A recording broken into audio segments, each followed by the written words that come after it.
Folklore February, everyone. Welcome, friends and fellow bibliophiles, and welcome to anyone who is new to Kat's novel adventures. I appreciate you being here. Please introduce yourself in the chat. We would love to know who you are, what you're doing, where you're at. And then also a big thank you to anyone who is here after the fact. We appreciate you watching. And yeah, I have not forgotten that I am not by myself.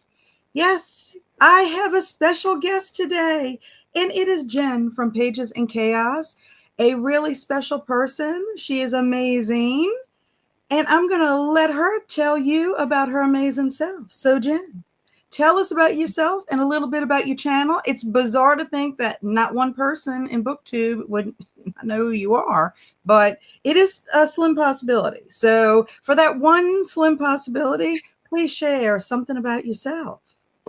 Well, hello, everybody. Thank you, Kat, for inviting me. I feel so honored. So I'm Jen from Pages in Chaos, and Pages in Chaos is the name of my channel because if you haven't seen my video before, I am pure chaos, and I have two chaos cats all the time that add to the chaos. So that's where the name came from, and I'm just like really embracing it. So I absolutely love Kat. She's just the most beautiful person in the world, and I feel so honored to be here with her. I read a little bit of everything. I'm a huge mood reader, so where are my mood readers at? That's just how I've always been, part of the chaos. I'm a teacher, so reading is, I like to incorporate that whenever I can. And yeah, I'm so happy to be here. Thank you, Kat, for inviting me. I'm excited that you're here. I was so happy that you were going to say yes. And the thing is, guys, Jen, when you watch her videos, you would think that she's been on BookTube for a long time. And she has not. She has not even reached her 1-year anniversary, but it is coming up. Yeah, July will be a year. Can you believe that? You have been on for almost a year. I say almost a year, but I feel like the year is flying so fast. We are literally, over the halfway mark. Yeah. I know. I need to get like on my videos, my creative side. Like my videos are mostly like piles of possibilities and wraps ups right now. So I'm like, I have like ideas going. It's just like, oh yeah, keep a list. But yeah, I know how that is. And Jen said that she's a teacher, but she didn't also share with you that she is also in school to become a librarian. Guys, can you imagine that? I mean, the gift. Librarians are important. They're wonderful in our world. Libraries are important. And you know what? For a long time, I didn't even go to my local library just because of life and being busy and having to return books and all that. And at that time, I wasn't listening to audiobooks. But you know what really got me back into it was one, my son Andrew worked at a library in Baton Rouge, which for the parish, and now he's working at LSU as a special collections librarian, which is a huge step up for him.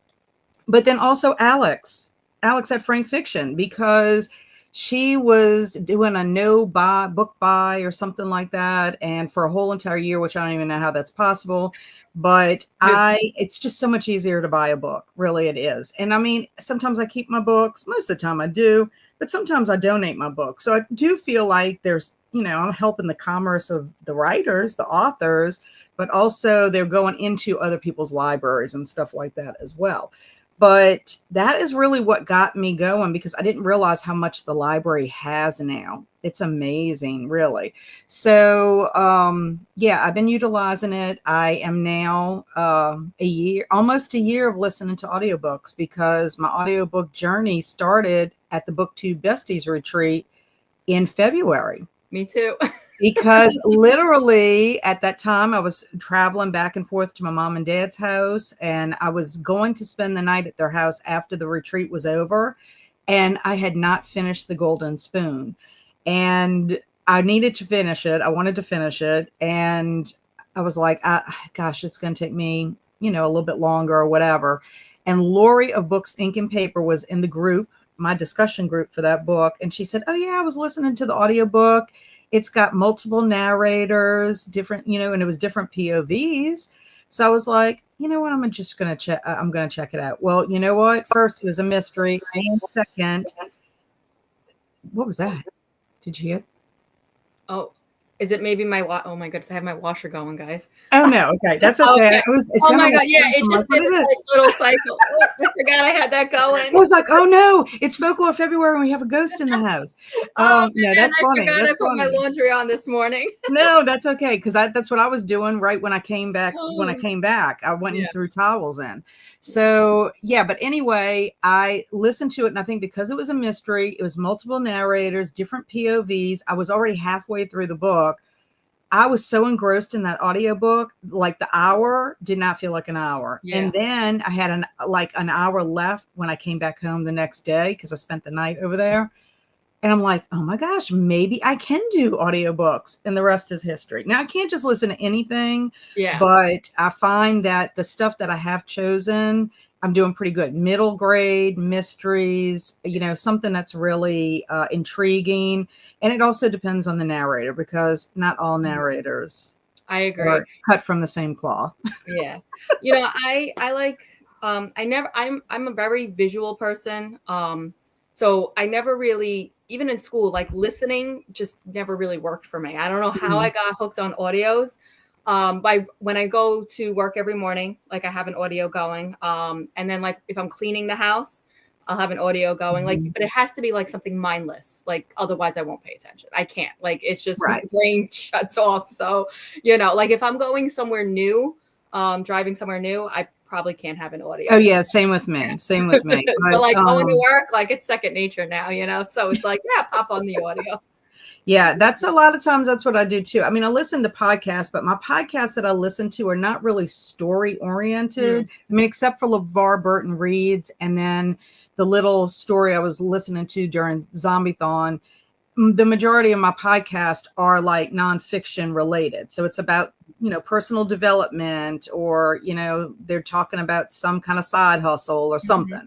So it's stuff I can listen to, kind of like if you were listening to the radio. That's kind of how I feel about podcasts. It's no different than if you were listening to the radio or whatever.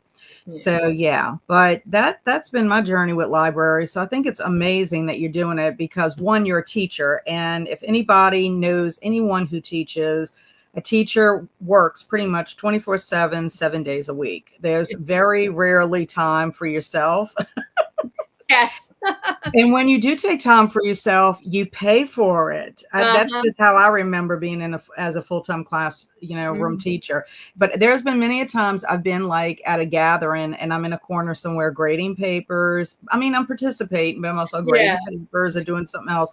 Or I don't know how many times I was grading papers in the car when my husband was driving. It's like, I'm very blessed that I do not get car sick. Yeah. Oh man. I'm either reading in the car, sleeping in the car, or, I was grading papers at that time. I don't have to do that anymore, thank goodness. But yeah, that's why I'm like, do you want to go with me to such and such? Yeah. Yeah. Yeah. It's interesting. It's a change of career, but like I still will be in the schools. I'll be a school librarian. So I'm very happy that I pursued this. Like I'm been a teacher for 12 years, and I'm like, why am I doing this? I'm 12 years in. Like, I mean, libraries have always been a comfort place, but like I still have my same library card number, not the card, but the number, at least from when I was a kid, my very first library card. Like I work very closely with the 2 librarians in my school, and they like highly encourage me, because they told me, like, you're a teacher already. You have a love for reading and for literacy. You're a history teacher, so you already tell stories and you have the research part. So with that, and then my mom went back to school. She was a little bit younger than me, her mid-30s, and she did it. She was raising me and my brother. She worked. So that's how that story goes. So I'm very round of applause for Jen. So let's see who is joining us this morning. Hello, Cassie of Sassy Cassie Pages. Wait, no. Sassy Cassie. Is it Cassie? Is Sassy Cassie's, like with apostrophe S. Yeah. Oh, apostrophe S. Okay. I'm still sleeping, obviously. Well, good morning. Welcome. This must be one of your friends, Jen. Yes, we are part of the Comfy Cozy Book Club together. Oh, yeah. Yes. Jen talks about that book club all the time. Yeah. And it sounds very interesting and fun. I belong to a Cozy Cottage book club. Oh, okay. Now, that's not on BookTube, but it's in a Patreon for a YouTube channel. But yeah. And here is Catherine from Bay Books. Hello, Catherine. How are you? And this morning, I'm just trying to wake up enough to make a coffee and decide which book to read. Well, I am still reading, and it's taken me forever. I don't have my pretty cover, but I'm still reading The Games Gods Play. And part of it is to have the time to sit and not fall asleep. And it's not that the book's not interesting. I'm liking it. But I have the pretty copy of it. I tried to read last night, and I think I got through one paragraph. So my people are in peril in the ocean right now. I didn't, you know what? You got further than I did. So I did pick up Games Gods Play for the book list Thursday. Very late. I'm only in just part 2, so I have to catch up. I think this Friday is part 6. So I have to catch up on that. I know. I'm so sad. And I even tab part 4. So you can see, you can see where my bookmark is and where the pink tab is. So I have not even made it. I'm still in part 3, but I am enjoying it. Even the little I would say it's steamy right now. Like when she meets Hades, it's just the flirtations. Yeah. And the writing with the flirtations, I'm like, oh. Yeah. Be in that situation again. I wouldn't know. I've been married 100 years, but it's like, oh, that's so sweet. Yeah. And just the little, because both Hades and do you say it Lyra or is it Lyra? I think it was Lyra because I was listening to the audio on the way to work. Oh, lucky you. Yeah. Well, so funny story. I somehow got it no wait from my library, and it was great, but I didn't start reading it then. I don't know why. Because again, I just got the book a week ago. Because I actually was going to save this for Not Reading for Content. They do a podcast it's on Spotify. It's with Danny Dabbles and Leandra, and they were going to do this next month. So I was waiting, and then I'm like, well, everyone's reading it now. I have FOMO. I want to read it. So I started listening. I literally just started this 2 days ago, and then I also put it on hold because the wait to renew it, all of a sudden everyone wanted it. So the wait to renew it is months. So I put it on hold on either Hoopla or Cloud Library. I don't know. I have 3 different cards. New York, we have I'm the same Queens way. Library, the Brooklyn Library, and the New York Public Library. So I'm like, oh, winning. I had 2 weeks left on that hold. So I'm like, okay, not a problem. It'll usually come in early. I accidentally canceled it. And then so now I had to re-put it on hold in the Cloud Library or Hoopla. I think it was Hoopla, and now it's up to a 2-month wait. So I have 2 days left on my first hold to listen when I'm, but I'm off this week, so I'm not driving, so I'll have time to hopefully catch up. Yeah, hopefully. The last time I checked, I keep checking periodically, but the last time I checked, it was 8 weeks, an 8-week hold. So I'm there's no way. And when the other one, Cloud Library, wasn't even available. So I was like, whatever. So I'm trying to read it with my eyeballs. It's just that time. That's the one thing about audiobook is once you start listening to audiobook, you know that, I have all this time, in the car or when I'm doing my chores or whatever the case may be, that I can listen and I'm still getting my reading in. It makes it hard because if you that truly shows when you truly do not have time to sit and read. Yeah. And then you start relying a lot on audiobook. But so I'm having to read with my eyeballs. I'm loving it and I want to get more into it. I love the character of Lyra, and I just think that they are perfectly matched because of the way the banter between these two. Yeah. But so I'm going to start off and read as much of this. I think I'm going to do that, and then I may switch to the Winter People because that's the other book that I'm listening to it on audio, and then I'm also kind of reading along as I'm listening. That's really the first time I'm doing that, where I'm listening to it, but I'm also visually looking at. Yeah. So it may get to the point. The reason I did that is because there's a dual timeline in the Winter People, but then there's also another character who you get her point of view. I don't know how she's getting tied into it because she wasn't mentioned in like the synopsis part.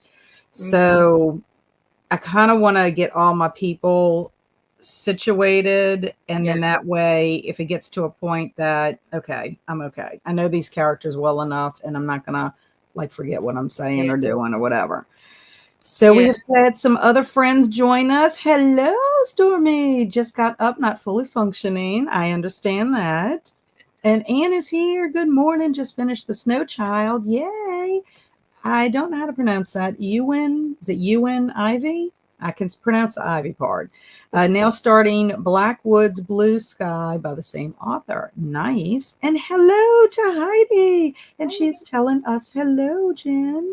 Heidi, how are you doing? What are you up to? She's a big fantasy reader, so I'm sure it's going to be something fantastical that she'll be up to today. And let us know if you're not reading, if you happen to be doing some productivity task, if you're cleaning the house. I put a load of towels in the laundry for myself to get that going. So yeah, I mean, I plan to read. I may also edit. It's hard for me sometimes to relax and read when I know I have to edit a video. I filmed my January wrap up yesterday. And yeah, so I've got to edit that. I have to edit a video for my my booktube recommendations. Oh. Yeah, I finished the book. I finished the book. I actually finished it a few days ago. So you'll just have to wait. Yeah, I'll have to wait and see. Yeah, you have to wait. Well, I'm curious. I'm curious. And Catherine said, I finished Circe last night, and it was just 3 stars for me. I did see your comment for that. I think it's because I'm used to thrillers and horror, and my mind is used to jump scares. I'm an outlier because everyone loves this book. Well, I just think it depends on what you're into. And Circe, if I'm correct, is a mythology retelling. Yeah. You know, it's just like Song of Achilles. There were some people when the FOMO Book Club read that, there was some people that they weren't anticipating it to be what it was. And I absolutely loved it. It was a 5-star read for me. I was like, ooh, I could eat this up. But I love mythology. There was a love story, you know, which I'm not a big romance person, but it wasn't, you know, it wasn't a romance that like, I mean, it was there the entire time, but there was other things that were the focus too, you know. And I just think when they, you know, an author does a retelling of anything, it's magical, you know, if they do it right. If they do it right, because I did read an Anne in Manhattan, which was a retelling of Anne of Green Gables, and it was modern times taking place in Manhattan. And I'm like, you know, Anne Shirley was not that kind of girl. I'm sorry. So. Well, you're not the odd one out because I DNF'd it. No, so I don't know. Okay, so I don't know if it's because, I mean, I still have it. I didn't unhaul it because I do want to try again. I'm not that into, or I don't know. I don't know much about Greek mythology or retell. Like I never read it, like the actual stories, and like I want to, because like I'm reading the games gods play, and like when they're talking about like the war between the gods, and like, you know, the whole point of like now using the humans. I think that, oh my God, I hope I didn't spoil it. I think that's in the synopsis. That's in the synopsis. Okay. See, this is why I don't do lives, Kat. And I'm like, well, is that something that is like, is that actually in like the mythology, the folk, like the actual stories? So I do want to pick up mythology, like the Greek mythologies, and start reading those. And because I don't know Circe's story like at all. Like that was the first introduction to Circe. Like at least I know Hades and Zeus, and you know, I have like all those backgrounds. But wasn't Circe the one, and y'all can correct me if I'm wrong, wasn't Circe the one when Odysseus, didn't she turn the men into pigs with Odysseus? Am I doing the wrong person, or was that Calypso? I know he lands on some kind of island at some point in his, you know, or years long journey of trying to get back home or whatever. But wasn't that Circe? I think it was. Circe's on an island. Yes, like, I think it is. They go there, and I think they're greedy, so she turns them into pigs or something like that. I think that's what it was. I'm almost positive. And I think I talked about that in my it. folklore recommendation video. So I'm telling you. But that's the thing. I have read some mythology. I had to read mythology by, I think it's Edith Holden, not Edith Holden, no. Edith Wharton, maybe? Edith somebody. Okay. Was like the mythology book that I had to read in high school. And of course I taught some mythology, but there's so many myths, that unless you did that for your life, you're not going to read everything that's out there. Yeah. But I haven't read Circe yet. I'm curious now that you've read it. I mean, the two of y'all, well, you haven't read the whole thing. No, but I do that. I have never DNF'd a book. I may put a book to the side because it's not the right time to read it or whatever, and I can't digest it. Like right now, Voices in the Snow by Darcy Coates, my first Darcy Coates. My people are still stuck in their, whatever, the shed that they got to in the snow when they decided to traipse off the property. They've been stuck there since I put that down in January, and they may live there until next winter. Yeah. Because if I don't finish it in the winter season, then forget it. I'm like done. And really and truly, it doesn't matter if I waited a year to see it because nothing really happened in it. There you go. I mean, I hate to say that, 116 pages in, and I'm like, okay, we've seen maybe a couple of things that might be a ghost, but this is, I'm like, you're making me want to go to sleep. Yeah. So yeah, Circe is definitely a put aside for now because I do want to try again. So that one is, we'll say that's a soft DNF for now. Yeah, a soft DNF. That's a good way to say it. Who said that? Krista, I think, says that, or I don't know, Krista or Lindsay. One of them say it's soft DNF. A soft DNF. Heidi says, I will be starting Dreaming the Serpent Spear soon, the final book of the historical fantasy Boudica series. Nice. And that Anne retelling reminds me when they take a Hamlet and put it in a Chicago gangster area. Yeah, I don't know. That just the Anne of Manhattan just kind of rubbed me the wrong way because I'm just like thinking to myself, Anne Shirley is such a wholesome character. She doesn't belong. And she doesn't belong doing some of the things she was doing. I mean, I know that she is because she's going to marry Gilbert eventually. But it's like, it's the way it's portrayed. Okay, Anne of Green Gables is all going to be closed door. Like, it's not even going to be addressed. They're going to get married and then they're eventually going to have a baby. So that something happened for that to happen, but you didn't have to have it spelled out for you.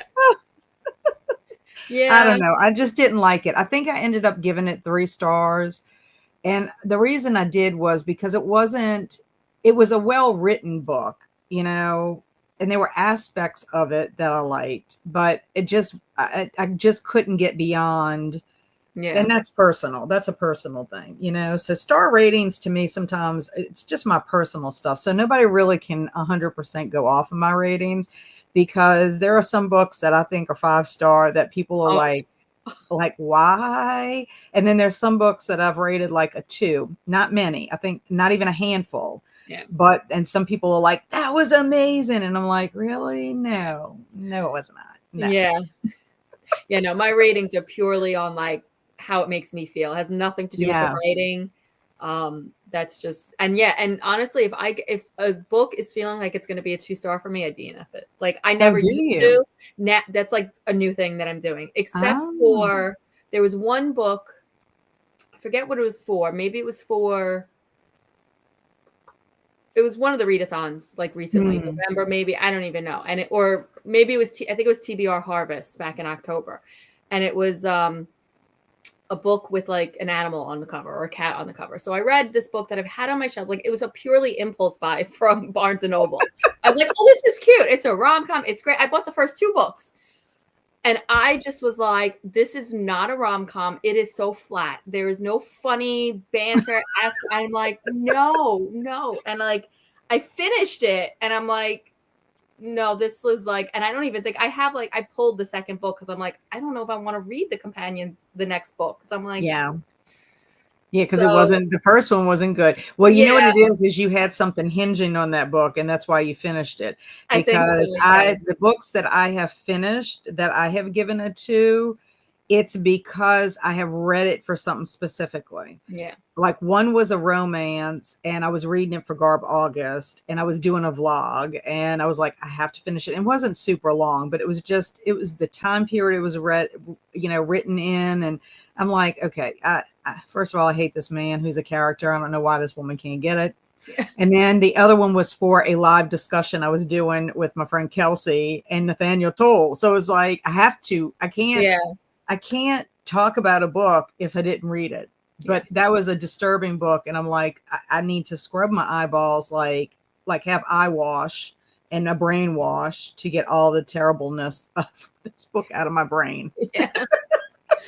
Oh, so it is one that I don't recommend, and it's still on my shelf, but it's like, it's sort of like kind of has nostalgic because I read it for that specific thing. Right. But when it comes time to unhaul, that'll probably be one that unhaul. But it was given to me as a gift. That's another thing too. I didn't pay for it.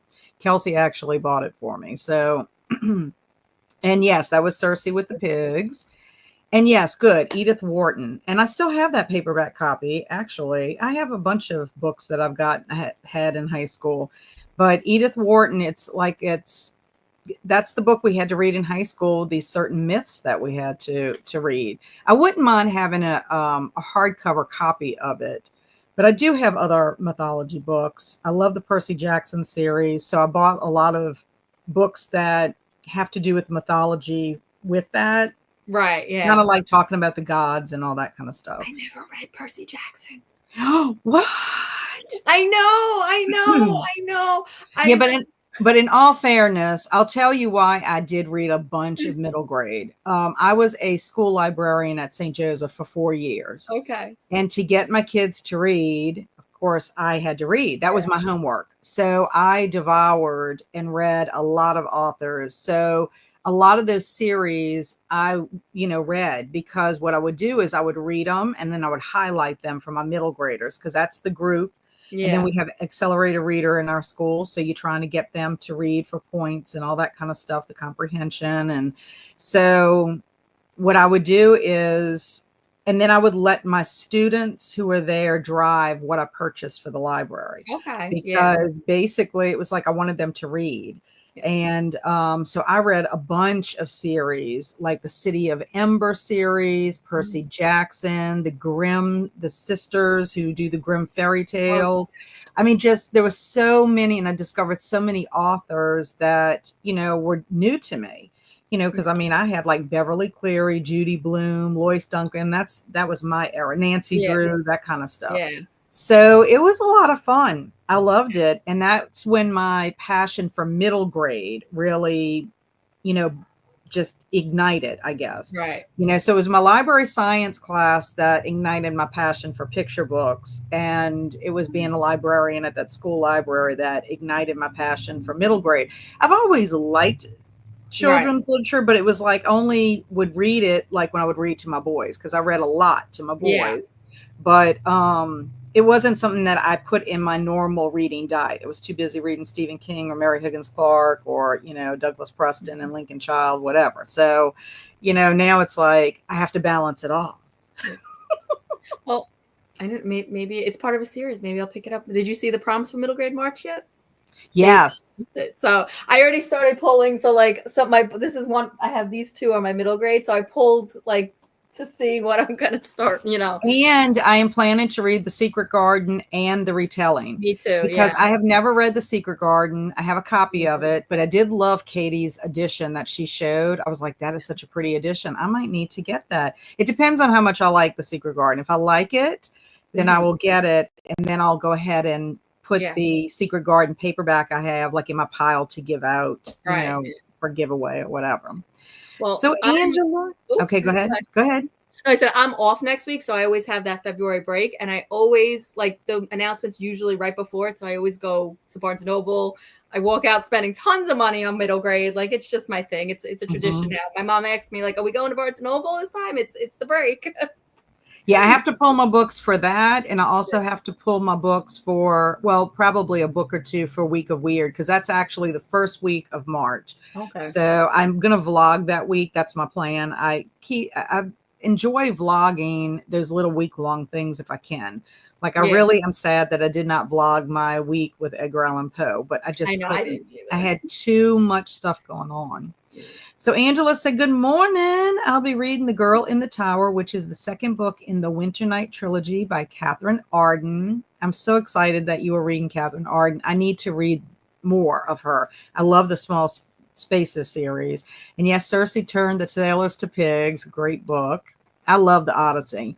I would recommend, if you ever do pick up the Odyssey, to either get Cliff Notes or get a version that is a little like an abridged, maybe, to kind of help, because it is kind of a tougher read. But also Mary Pope Osborne does a condensed children's version of the Odyssey in multiple books, because my son Andrew read those, and then he ended up having to read the full length one in either English 1 or in maybe sophomore English, one of them, for high school. But he was already familiar with it, so it was like, this is amazing. But I love the Odyssey. I love that story very much. Yeah.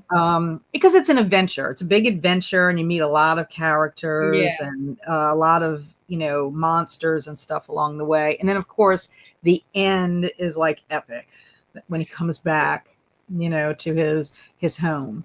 So Stormy says, that is why I hate rating things sometimes, because mine are very personal too. It can be great, but it has stuff in it I don't want it to get docked stars. Okay, well, you know what? I just had someone friend me on Goodreads, and when I checked out their profile, she had written in her profile what her star rating is. So I love that. And I think I'm going to do something similar, because she kind of spells out. And so I'm thinking maybe on my Goodreads, I don't know if anybody ever reads the profiles, but I think I might put on there, like, take my ratings with a grain of salt, because this is how I rate a book. A lot of it's purely emotion.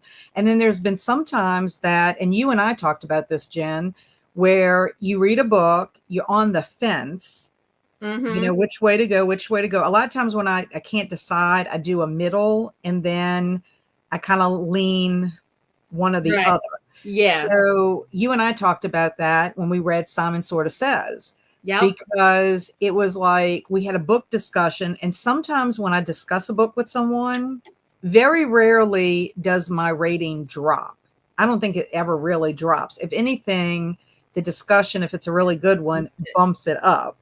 And so I like to wait a lot of times to do my star rating until I've had a discussion about it, because it may make me feel differently after that. Because sometimes people, will tell you their perspective, and you're like, I didn't think of it that way. Or sometimes I'm like, I can't take it too personally if the author kills somebody I really love. It's like, that's not really fair to dock them on a star. Yeah. I mean, Stephen King broke my heart like in pieces with Cujo. I'm just going to say, like really, he squeezed it and then he broke it to pieces. It's a book that was 5 stars, even though it was super, super sad, and I'm heartbroken forever. It's like, I don't think I could ever read the book again, because it has, like, it's in my psyche forever. So Stormy, what worries me is, like, I will never rate a book on Amazon, because that counts like against them if it's too low or something like that. I forget how, like, somebody was doing a video on it. But now I get nervous because Goodreads is directly linked to Amazon. Like, it's owned by Amazon, but now, like, everything's directly linked. So, like, I'll get ratings or I'll get suggestions from books that I have on, like, my Amazon, one of my Amazon lists, but they're not in my Goodreads. So I get nervous with that. And that's another reason why I kind of want to move away from Goodreads, because, like, they're my personal ratings, and I don't want you to get docked when the book maybe just wasn't for me, maybe it's for some. So, I don't know if that matters as far as, like, Storygraph or Fable, if it's linked the same way, but, like, I know on Amazon, it could, like, affect. Right. Have you ever read The Last Word by Taylor Adams? Yes. I like that one. Now I'm a little cautious when I do a star rating that's low, because I don't want someone to come visit me and kill me. Yeah. I mean, to be fair though, she was like out in the middle of nowhere in the middle of winter. That's true. So, That's true. at least it was really literally a perfect storm for her to, have all that terribleness happen to her. And Heidi says, yes, Jen D and Effin will save you hours back in your life. And Kat, was that Bridget Jones, your garbage read? I read that for Garb August, but it wasn't, it was okay. Bridget Jones was a 3-star for me. No, it was something, I can't even remember. I ended up sending it to Stormy, because Stormy, it was a silhouette romance, like really old. And the person that wrote it was the pen name of Sandra Brown, who's like really popular. And I didn't realize that until I was doing some research for when I was wrapping up. And I'm like, oh, this is when Sandra Brown was getting, no wonder she used a pen name. I'm like,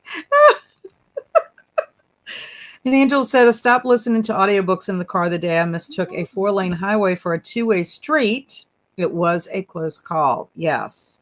You are very lucky that something not worse happened to you. And hi to Angela. I can no longer listen to audiobooks in the car too. When I was younger and commuting with the audio CDs, I would miss my exit. That almost happened to me when I was listening to that zombie story, because it was so intense and all this was happening that I almost missed my exit to go to work. I was like, because the next exit is like, I think 10 or 15 minutes up. So that means I would have been like 30 minutes late. Oh, I used to listen to audiobooks when riding the bus, but I missed my stop one too many times. Oh, that is funny. Sounds like something I would do. You can, if the book is really good. That's what I'm saying. Like when I did The Golden Spoon, it was so good that I'm like, I didn't even remember like driving. Like it was sort of like I left, I started listening, and then I was pulling into the driveway. I was like, oh my, like I don't even remember anything that I saw. I mean, I'm sure I saw stuff, but it was like, was not paying attention to that. And Kat, when I was a tween, I loved Mandy by Julie Andrew, about an orphan who finds an abandoned cottage. That sounds awesome. I love it. That sounds awesome. And Emily Wilson does an excellent translation. And then good morning to Alicia. Hello, Jen. Just waking up and getting breakfast, resting mostly today. So reading. Please tell me that you have not gotten sick again. Because she's saying she's mostly resting. Yeah. The books I ordered for Middle Grade March just shipped. I want to reread some of the old children's classics. It's a big investment for the Mina Lima editions, but it's totally worth it to me.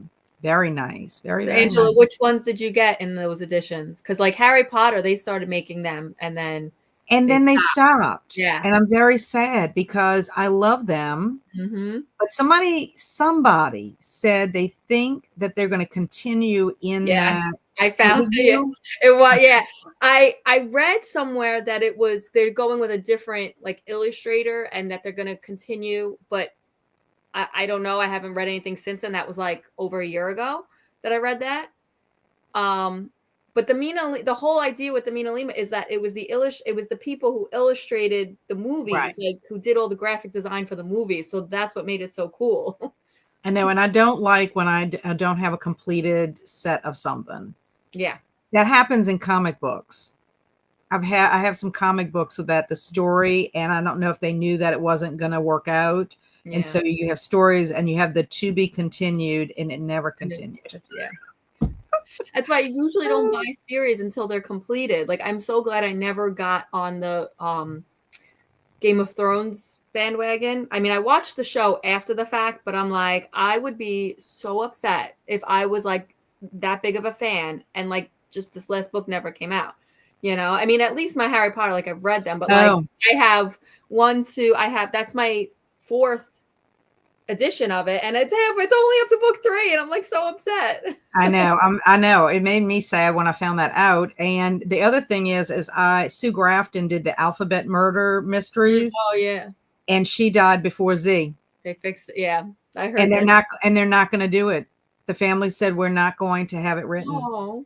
I'm like, really you can't hire somebody just to do the last letter. You could even put her name and then whoever did that. That's just not fair. And Angela says, I get too engrossed in stories. And Alicia says, I do have a cold, but it's mostly on the way out now. Thank goodness. Thank goodness. So that it won't interfere with your sprints tomorrow. And Anne says, I don't even read on the bus. And to Angela, I save podcasts only now for the car or sports radio. And then Angela said, I started with Oz, Alice, Peter Pan, and The Little Mermaid. There's a total of 8, so 4 more to get. Yes, they'll be continuing at some point. So are these the pretty editions at Barnes and Nobles? Is she talking about for the... I think so. I mean, maybe, I don't know. I have a like special edition Wizard of Oz, but I don't think it's Mina Lima. Okay, so I might have to check that out, because I know when I go to Barnes and Nobles, I want to buy like 5 copies of a book, because they always have beautiful versions of like Anne of the Green Gables and all these books. So here's my Wizard of Oz one, but it's not like it's got illustrations. And that's a Mina Lima? No, that's what I'm looking at now. I don't think so. But this was one of those like fancy ones from Barnes and Noble. That's a pretty edition too. Yeah. No, it doesn't say. It says cover art, Kate Forrester, cover design, Joe Oborowski. So I don't see. So I don't think. So maybe, I mean, I'm sure you could get it at Barnes and Noble, but like, I guess they must have other editions, because this was one that I saw, and this was actually on like one of those discount like areas. Yeah, like, that's pretty. What? It is a pretty copy. It is right? pretty. Yeah. And I have never read The Wizard of Oz, so I need to do that. Okay, well, Angela is going to have me go down a rabbit hole with the Mina Lima. Yeah, me too. Thanks a lot, Angela. And those first 4 couplets, the first 4 complete the prompts. And good morning, Elizabeth. Hello. Elizabeth is the one who hosted the Little House on the Prairie Readathon. Oh, yeah. Which is so much fun. I mean, it's only 4 days, but like Elizabeth was saying the other night, you don't have to just read you could read all month or however you want to do it. And she's going to be doing something a little bit different next year. We're going to read the Martha years. Okay. That's part of that world, that universe. So I need to start looking for those books, because apparently they're hard to find. So welcome, Elizabeth. And Alicia said, I want to get to the new 20th anniversary editions of Twilight when they come out in September. I can't believe it's been 20 years. I know. Well, we have been talking for quite a bit, so which is great, which is fine, because we were allowing some people to get into our chat. But I think it's time for us to go on a sprint. So is 45 good with you, Jen? Yep, that's good with me. Okay. I think everybody would be fine with that, especially since we've been chatting, which I love. Okay, so of course I have to present the clock. Share the screen. Okay, so, and then Jen, all you would do is down at the bottom, you see where it says mute? Mm-hmm. Yep. You mute that. If you want to not be on camera, you can stop camera. Okay. You can do either one of those, and like either an icon of your face or a letter will come up for you for that time. Okay, everyone, happy sprinting. Happy reading.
Meow.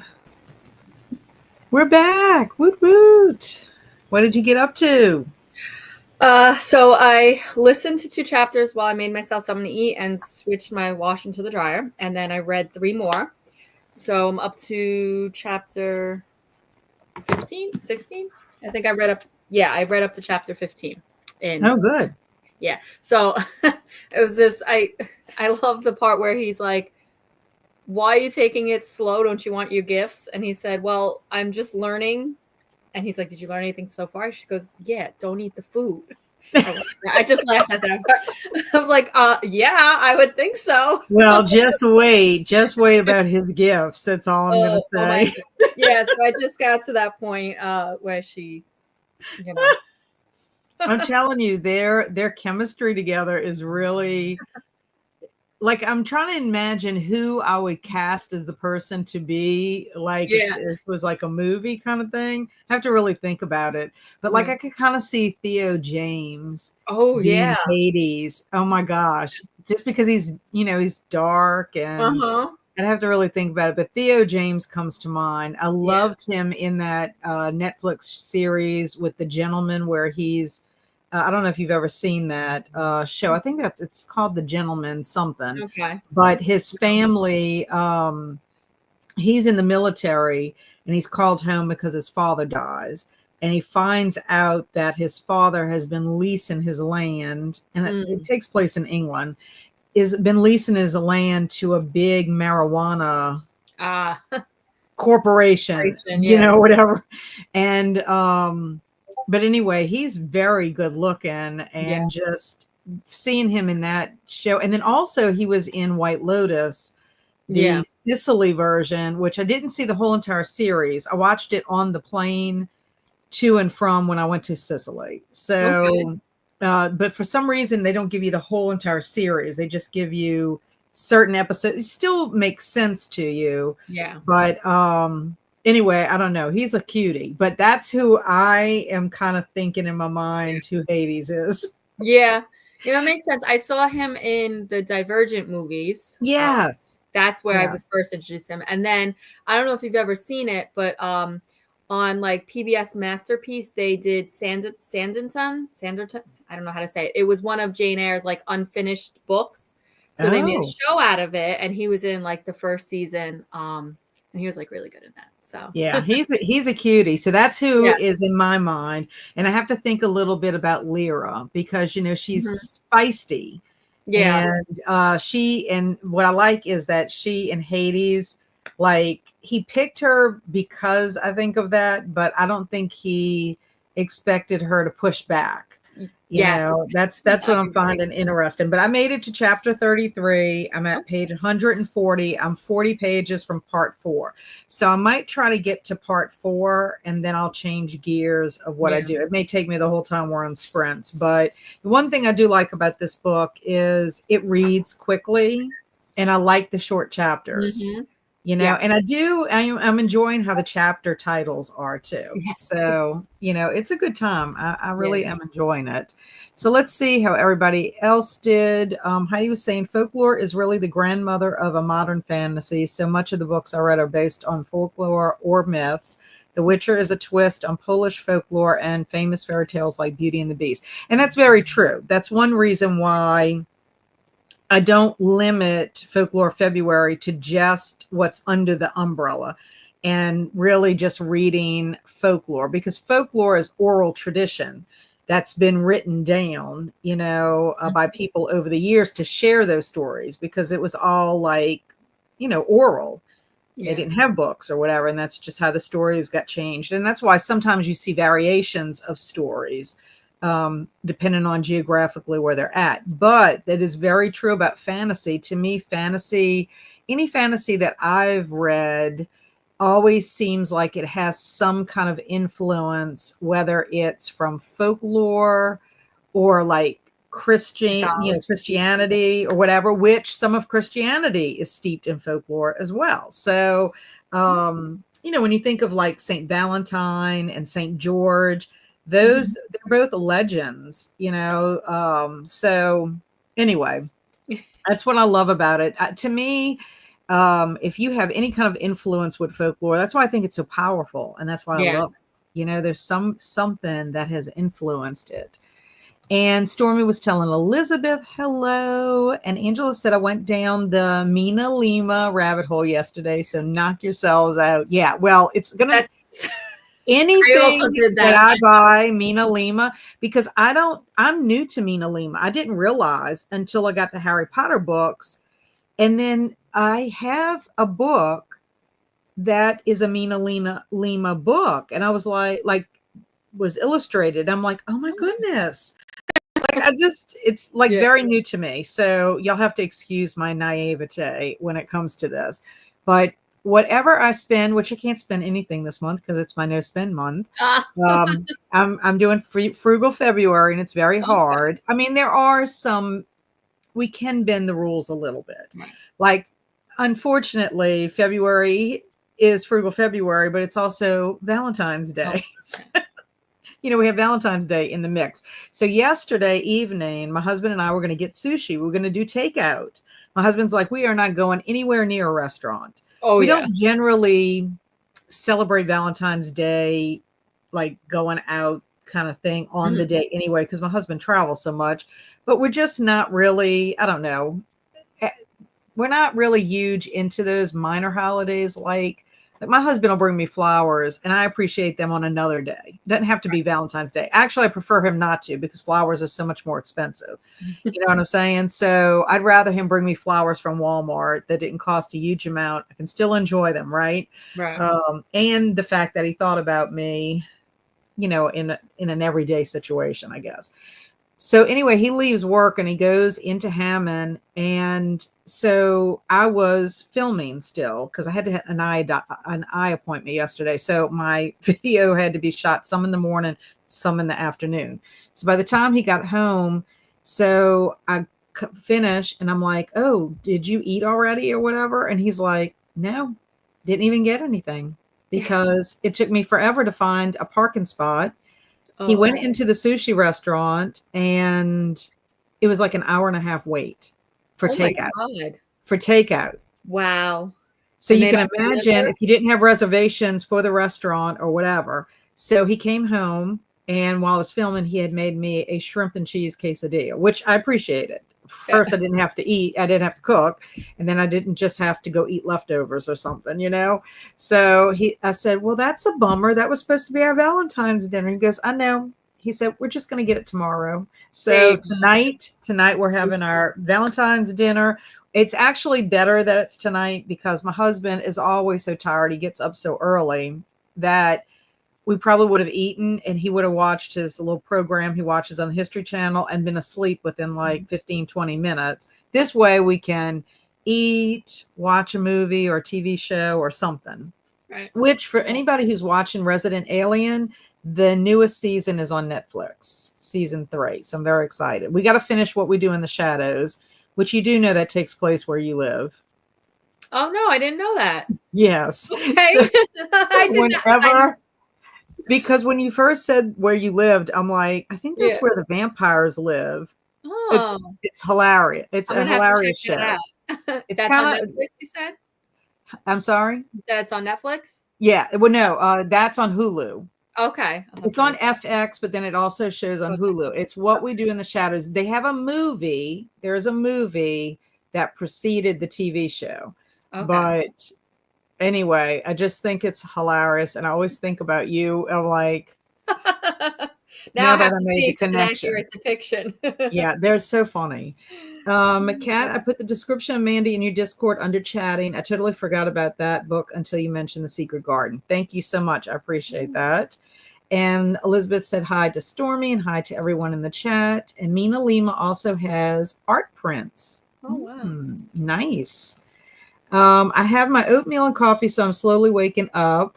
Might listen to It's in His Kiss by Julia Quinn. It's a Bridgerton number 7. It verily fits into my retro romance readathon. Yes, you are doing well with your readathon. I love seeing your books that you're posting on Instagram. And then Linda's in the house, or she was in the house at 8:57 a.m. Central Time. Hello, Linda. How are you? And Vanessa popped in to hit the like button. Thank you, Vanessa. I appreciate that. And Jamie's here. Woot woot. Good morning. And Halko. Yay. And Kaylin. And hello to Jen. Hello. I don't know if I mentioned that this was Jen's first time ever being on a stream. Did I make that comment? You would never think. You would never think. Well, you're a natural. You're natural at this. Yes. Yes, because we talked. I think we talked really well. I mean, sometimes it's hard, when people first do a live stream because they're like not sure, like keep the conversation up. Thankfully, I've not really experienced that, but it's like you don't want to be one where you're constantly asking questions to get the other person to talk, but then they're not. You got to be careful that you ask an open-ended question so they can elaborate. Yeah. No, but you're natural. I think it's awesome. And I have, for anyone who's joining us or has been here with us, I do have Jen's link to her channel in the description box for these sprints. So please check her out if you have not. She has a wonderful channel. She's getting close to her 1 year anniversary. I say getting close. It's July, but still, I mean, the way the world's working. It's going to come fast. I can't believe that I've already been on since July. But you know what I will suggest to you, and it's something that I'm planning to do this year. This was my issue with starting BookTube. When I started, I was not working full time. So I was off for a year. I didn't know what I was going to do. I knew I was going to try to do something other than teaching. I was just like, wanted to get a break from education altogether. So I took the year off, and it really worked out because I was helping my mother-in-law at the time try to figure out where her pain was coming from. Mm-hmm. She was having pain in her legs. So we were going to all kinds of doctors. We finally got it solved, but I was available to her. Now, it wasn't like I had to go with her every day. It wasn't like she had a doctor's appointment every day. But anyway, I was like, it was like very unusual to have all this time. I could do things for everything, like my blog, everything was like running like a well-oiled machine, basically. And even into started in October 2022 was when I released my first video. So going into the new year, I was, starting Folklore February, starting Zombie-thon, and then everything kind of shifted in the summer. And that's when I, had all kinds of stuff with family and everything. So, and then went back to working the 2 days a week. But it's like, no matter what, if you're working outside of your home, you have a lot to do with that. And then you've got the actual of being there. But I don't know. It's just trying to do the balancing act. So what I'm going to try to do this summer, and it's what I had kind of wanted to do the summer of 2023, and it just didn't work out, but is instead of me trying to plan my readathons, a couple of months before the readathon, when you're trying to live and keep going, I want to try to use the summer when I'm not working full time to kind of like plan all that. And then you just execute it a couple of months into it. Like, I don't want to film my Folklore February video in the summer. Mm-hmm. Clearly.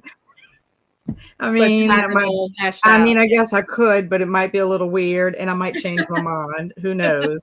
But it would be nice to be able to like really have like brainstorming sessions and then like try to reach out to people to see, because a lot of times with Kelsey with ideas, I'll send her ideas and I'm like, what do you think about this? Or like for my Edgar Allan Poe readathon, I'll reach out to Jen and, of Literary Love 123 and say, hey, this is what I'm thinking about for group read. What do you think? I think you just have more time to kind of really think about it and kind of plan. And I would ultimately like to plan out like a content calendar, kind of thing. I would love to do that. And I used to do that on my blog all the time. Like I had content I like to release at certain times, and you have to kind of be ahead of the game. Now, with that being said, I do like to enjoy my present moment time. And so we'll just have to see how it works out. But hopefully, if nothing, knock on wood, happens between now and the summer, that's one of my goals is I would like to to do that, just because I think it would be, I would feel like I'm not constantly rushing. Yeah. And can be better at, because I'm terrible. I say I'm terrible. It's not really my fault. It's just I don't have the time. And then this year I'm working the 4 days a week. And it's like you're lesson planning, you're doing paperwork, you got things to do. And then I do have other commitments. It's not like. And you do a lot of readathons. I mean, you're doing Mardi Gras right now and Folklore February. Yes. And that was another thing that was kind of, and it wasn't anybody's fault. Lori and I were supposed to get together in December, and Lori got COVID. And because she ended up getting COVID, she didn't get back with me until like January. And that was another reason why I couldn't vlog, because I was like trying to get her stuff out, at the same time. Also, Mardi Gras is not something that's a definite day. Like Edgar Allan Poe's birthday is not going to change from January the 19th. Right. The month of February is not going to change in the calendar year. You know what I'm saying? Yeah. So I can plan that. But Mardi Gras, that changes, it depends on when it falls. So like last year, it wasn't so much of a crunch for me because it was earlier. Right. It was actually in February, the Mardi Gras day. So I've decided I really wanted to participate in Garb August 3.5, the Wasted Weekend, which is this weekend. And I decided to put the book back on my shelf. And I said, I'm not doing it because I've got to finish this book for Booklist Thursday, which counts for Folklore February. Yes. And then I need to do my Winter People. And then I have a whole pile of books that I want to read. And it's like, if I read that, that's 2 days that I have to read a book with my eyeballs. And am I really going to be able to do it? Yeah. I'm being very selective. Like last year, I think, like, I don't know if it was just the fun of being on BookTube now, like, and then me being on BookTube. I mean, I always did like the same, middle grade March. I found your Folklore February last year for the first time, but like there were a few that like I stuck to series. It was mostly like Krista, Amy, like all, because I followed them for years. The book of the month at the catch up with thought, like, so those are like ones that those are like non-negotiables for me because I've been doing them for so long. And then last year I found like Folklore February. I found the Hunger Games readathon, the Great Bookish Bake Off, like all of these things. And I'm like, oh, I want to do that. Or TBR-a-thon. I'm like, I gotta be more selective. Like I would love to do the Get a Clue, but I was like, I don't have the time for that. Yeah, and that's the thing. I think the last time it was like in November. I think that's what Rainey said. And this time they moved it to February because of the co-host or whatever. And I'm like, February is the shortest month of the year, and it has so much going on. And as much as I would have loved it because I would have been like Team Mrs. Peacock or whatever. That would have been the team I would have been on. But I'm like, I just can't. I'm running my own readathon, plus I'm co-hosting a readathon, and then I like to do the Little House on the Prairie. It's only the 4 days, and you read that, and I like doing that, and I like to do the Wasted Weekend. But I'm like, I just can't because I'm behind. Once I get caught up, then it's like, okay. But another thing I started doing for readathons too is if they have a group read, I try to read that if I can get a hold of it.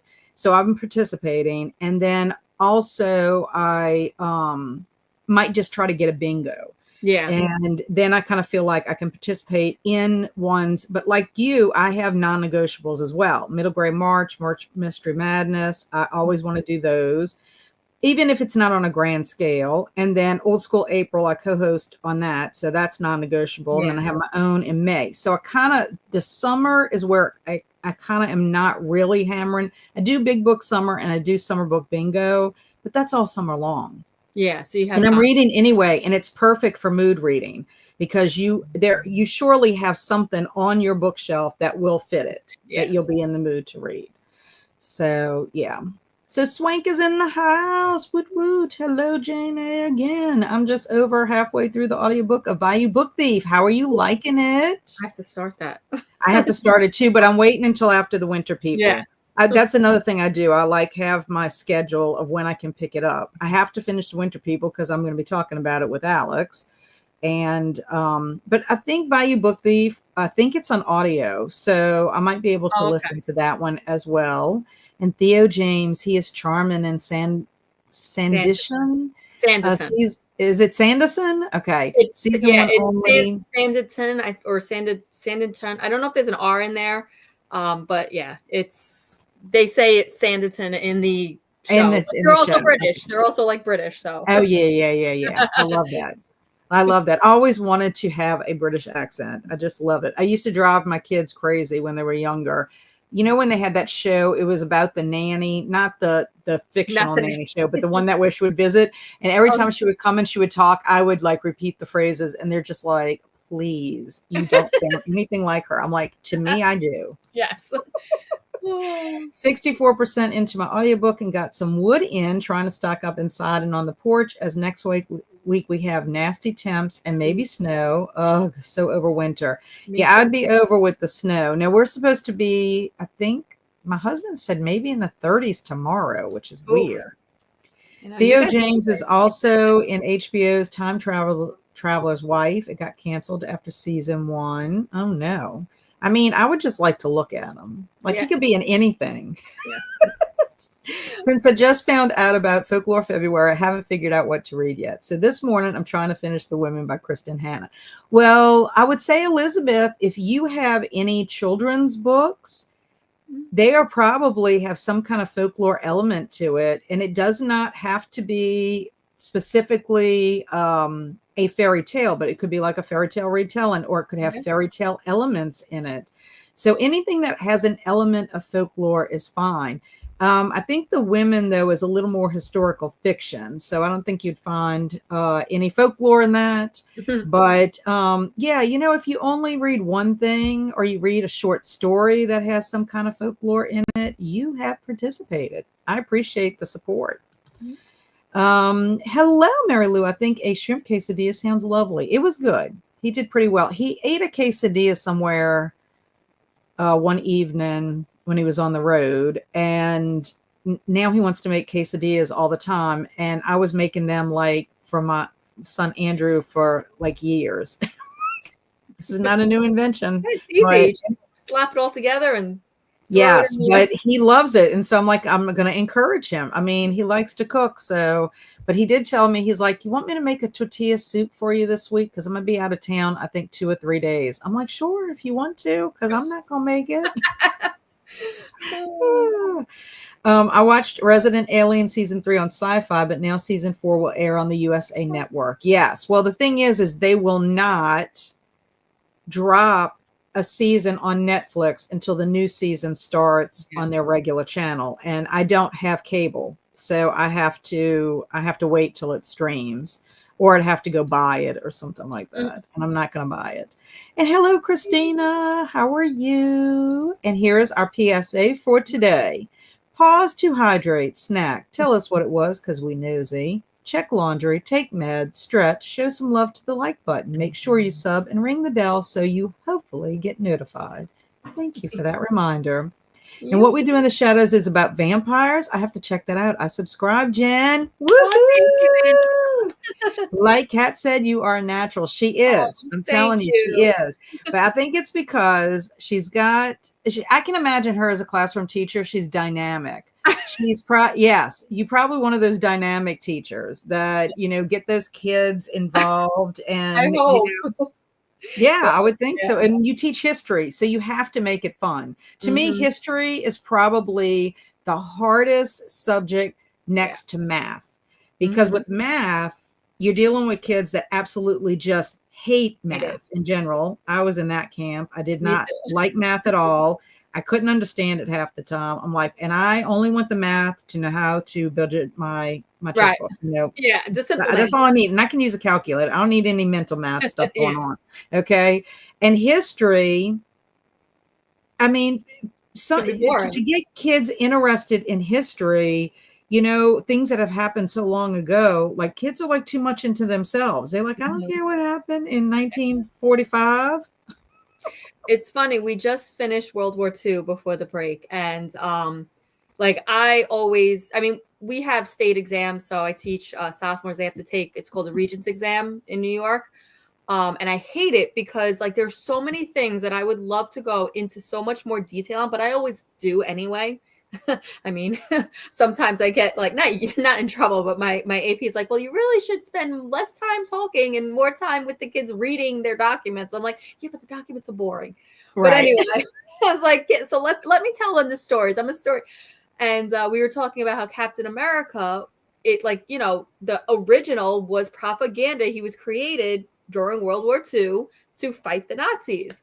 And like they were in awe about this. And then the library actually had, so when they get donations and things like that, and they give them away to the kids for free, like to keep for themselves, like they don't have to return it. He had a whole bunch of graphic novels. And they weren't really moving. I said, give me the rest. My kids were like so interested in the fact that Captain America was created during World War II, and they're all gone. And like the kids are actually coming in, and I see them with their bookmarks in the graphic novel, and I'm like I love it. Well, what's awesome about that is you've introduced them to graphic novels. Some of them may not read them, and so you've introduced them to that, and now they may even go down a rabbit hole to find out more about World War II. World War II, yeah. So yeah, you a dynamic, that's for sure. And Heidi says, I have the women on my TBR. Do you love it? This is to Elizabeth. I know it's a bestseller. I've heard mixed reviews on it. And Stormy says, stacking and listen to you. I sub to Jen. Woohoo! Yes. Stormy's wonderful too. She is amazing. Anybody that I follow, Stormy, Elizabeth, I'm telling you, they are amazing. And they always have neat, different things that they do on their channels. Like, you know, when I found the Little House in the Prairie, I was just love that because it's like it's so nostalgic for me. And for some reason, when I was reading Farmer Boy, I'm like, if I read this book, I totally do not remember it. So I told Elizabeth on the live show, I'm like, I am pretty sure this may be the first time. And she was mentioning that for some people, they skip it because it doesn't have Laura in it. But I actually found it fascinating. Because it's about Almanzo. The other thing that Elizabeth clarified is that Amy at Amy's Bookish Life made a comment on Krista's sprints the other day that she always didn't like reading Farmer Boy because they call him Almanzo in the book, and on the audiobook it's read Almanzo, but on the TV show it's Almanzo. Right. And the reason Elizabeth explained to us is she was reading Dean Butler's biography. He's the one that played Almanzo on the show. An actress, when they first started shooting or whatever, they shot the scene, she said it wrong. And instead of correcting it, it stuck. And so they met. Yeah, I said Almanzo. So I'm so glad because I haven't seen the show in so long. So honestly, I couldn't remember if they pronounced it Almanzo or Almanzo. And so when Amy brought that up, I was like, that's a good question. I wonder. And I kind of forgot about it until Elizabeth mentioned it on the live show or whatever. So glad she clarified that. And I'm going to have to let Amy know that Almanzo is the correct way, that the TV show has it wrong in that. But anyway, it is very interesting. And Stormy says, I'm trying to not stress and lightly participate in friends readathons like picture books for Folklore February. I know how you feel, Stormy. At first, I was kind of like, maybe I'm not like, feeling like I was supporting, but the way I feel about it is I think you support by mentioning that you do it. And so even if you just read one book, the fact that you mentioned it, that I am going to read a picture book for Folklore February, it's out there. That's support, in my opinion. And you know what? You know how I feel about picture books. I mean, to me, Folklore February is the ultimate readathon for reading picture books because there's so many fairy tales and folk tales and mythology, anything that you can pick up that is related to it. So, and to me, short and sweet fits the bill. I have 2 on my pile that I'm planning to read. So yeah, I appreciate it. I don't think to me, it's like quality over quantity. That's the way I look at it. And also, if it makes you feel any better, I don't fulfill all of my prompts. And then like for Mardi Gras last year, I didn't. I think I counted one book for like 4 different prompts because I only have so much time in the day. And that was prior to me discovering audiobooks. Just saying. Well, they're a godsend. So good morning to Stormy from Christina. And when you and Alex going to talk about the winter people, it is February the 27th, Halco, 7 p.m. Central Time on my channel this time, because Alex and I flip-flop.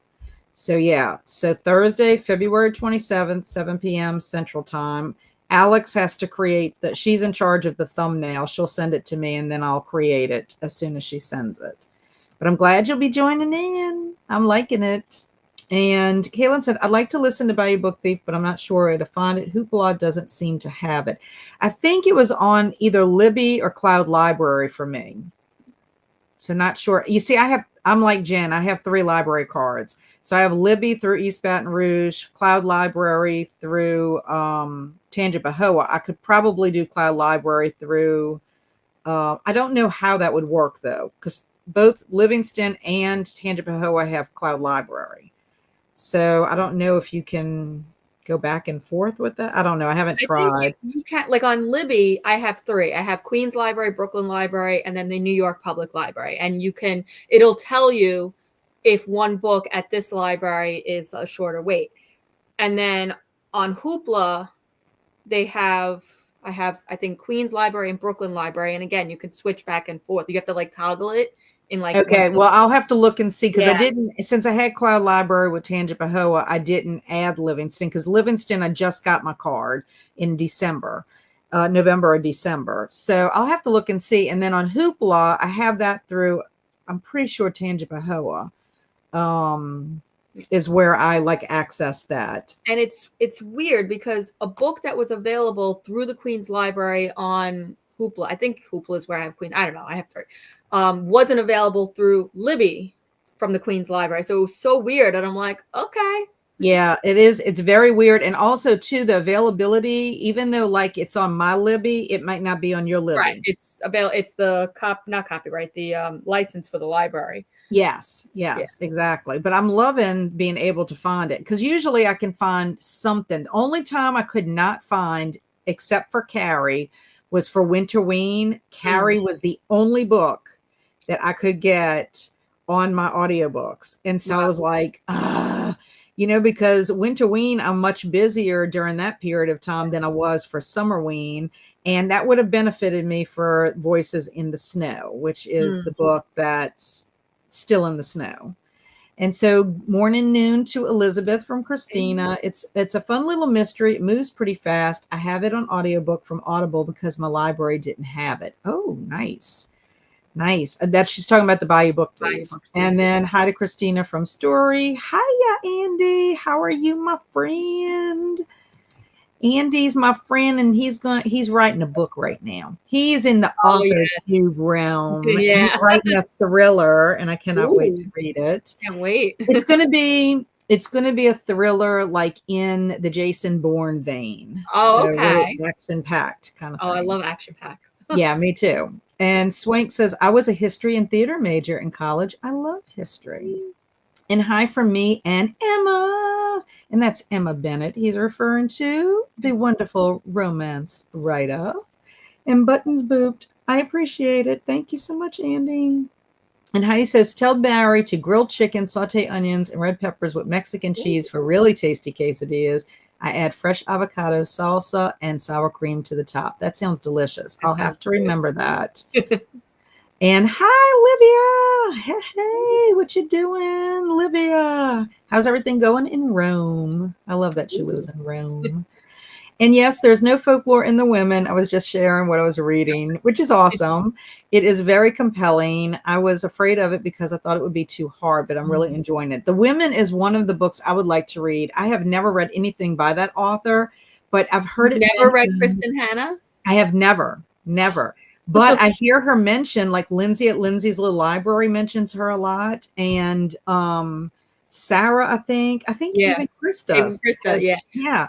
So, but I've heard it on other people's channels. So it's a book that the Women specifically, I guess because it's her most recent one, is one that I am interested in reading. But yeah, I heard that her, depending on what you like, her historical fiction, like for me anyway, I would say historical fiction is better than her, I guess, contemporary. Like What's that show on Netflix? Firefly Lane. That was written by Krista Hanna. So I don't know. Yeah. I never heard of that. Yeah. Is it spicy? I think so. Okay, I don't remember because I never watched season 2. I want to like, I know that because there's like a lot of affairs going on and like things like so like, and then there's a situation with like the teenager daughter and then the friend is like the god. It's a very like intertwined, you know, contemporary mess. A mess. So I don't know if I would pick up that book, but I've read The Four Winds, which is the Great Depression, with the Okies and the moving to California to get away from the dust storms, the Dust Bowl. That one was good. A lot of people didn't like that. I really liked that one. And then the first one I read was The Nightingale, which everyone told me like you have to read that. That made me cry. Okay. Yeah. I like historical fiction. I really do. So, and I don't mind if it's like slow, you know, like a slow moving thing. That doesn't bother me either. As long as by the end, like if there's a good payoff, you know, like you feel like you're satisfied that you spent the time, you know, going through it. And Livia's telling everyone in the chat, hello, I'm reading The Thursday Murder Club by Richard Osman. I have 120 pages to finish it. That was on my cart for my 25 books for 2025, which I still have to film that video.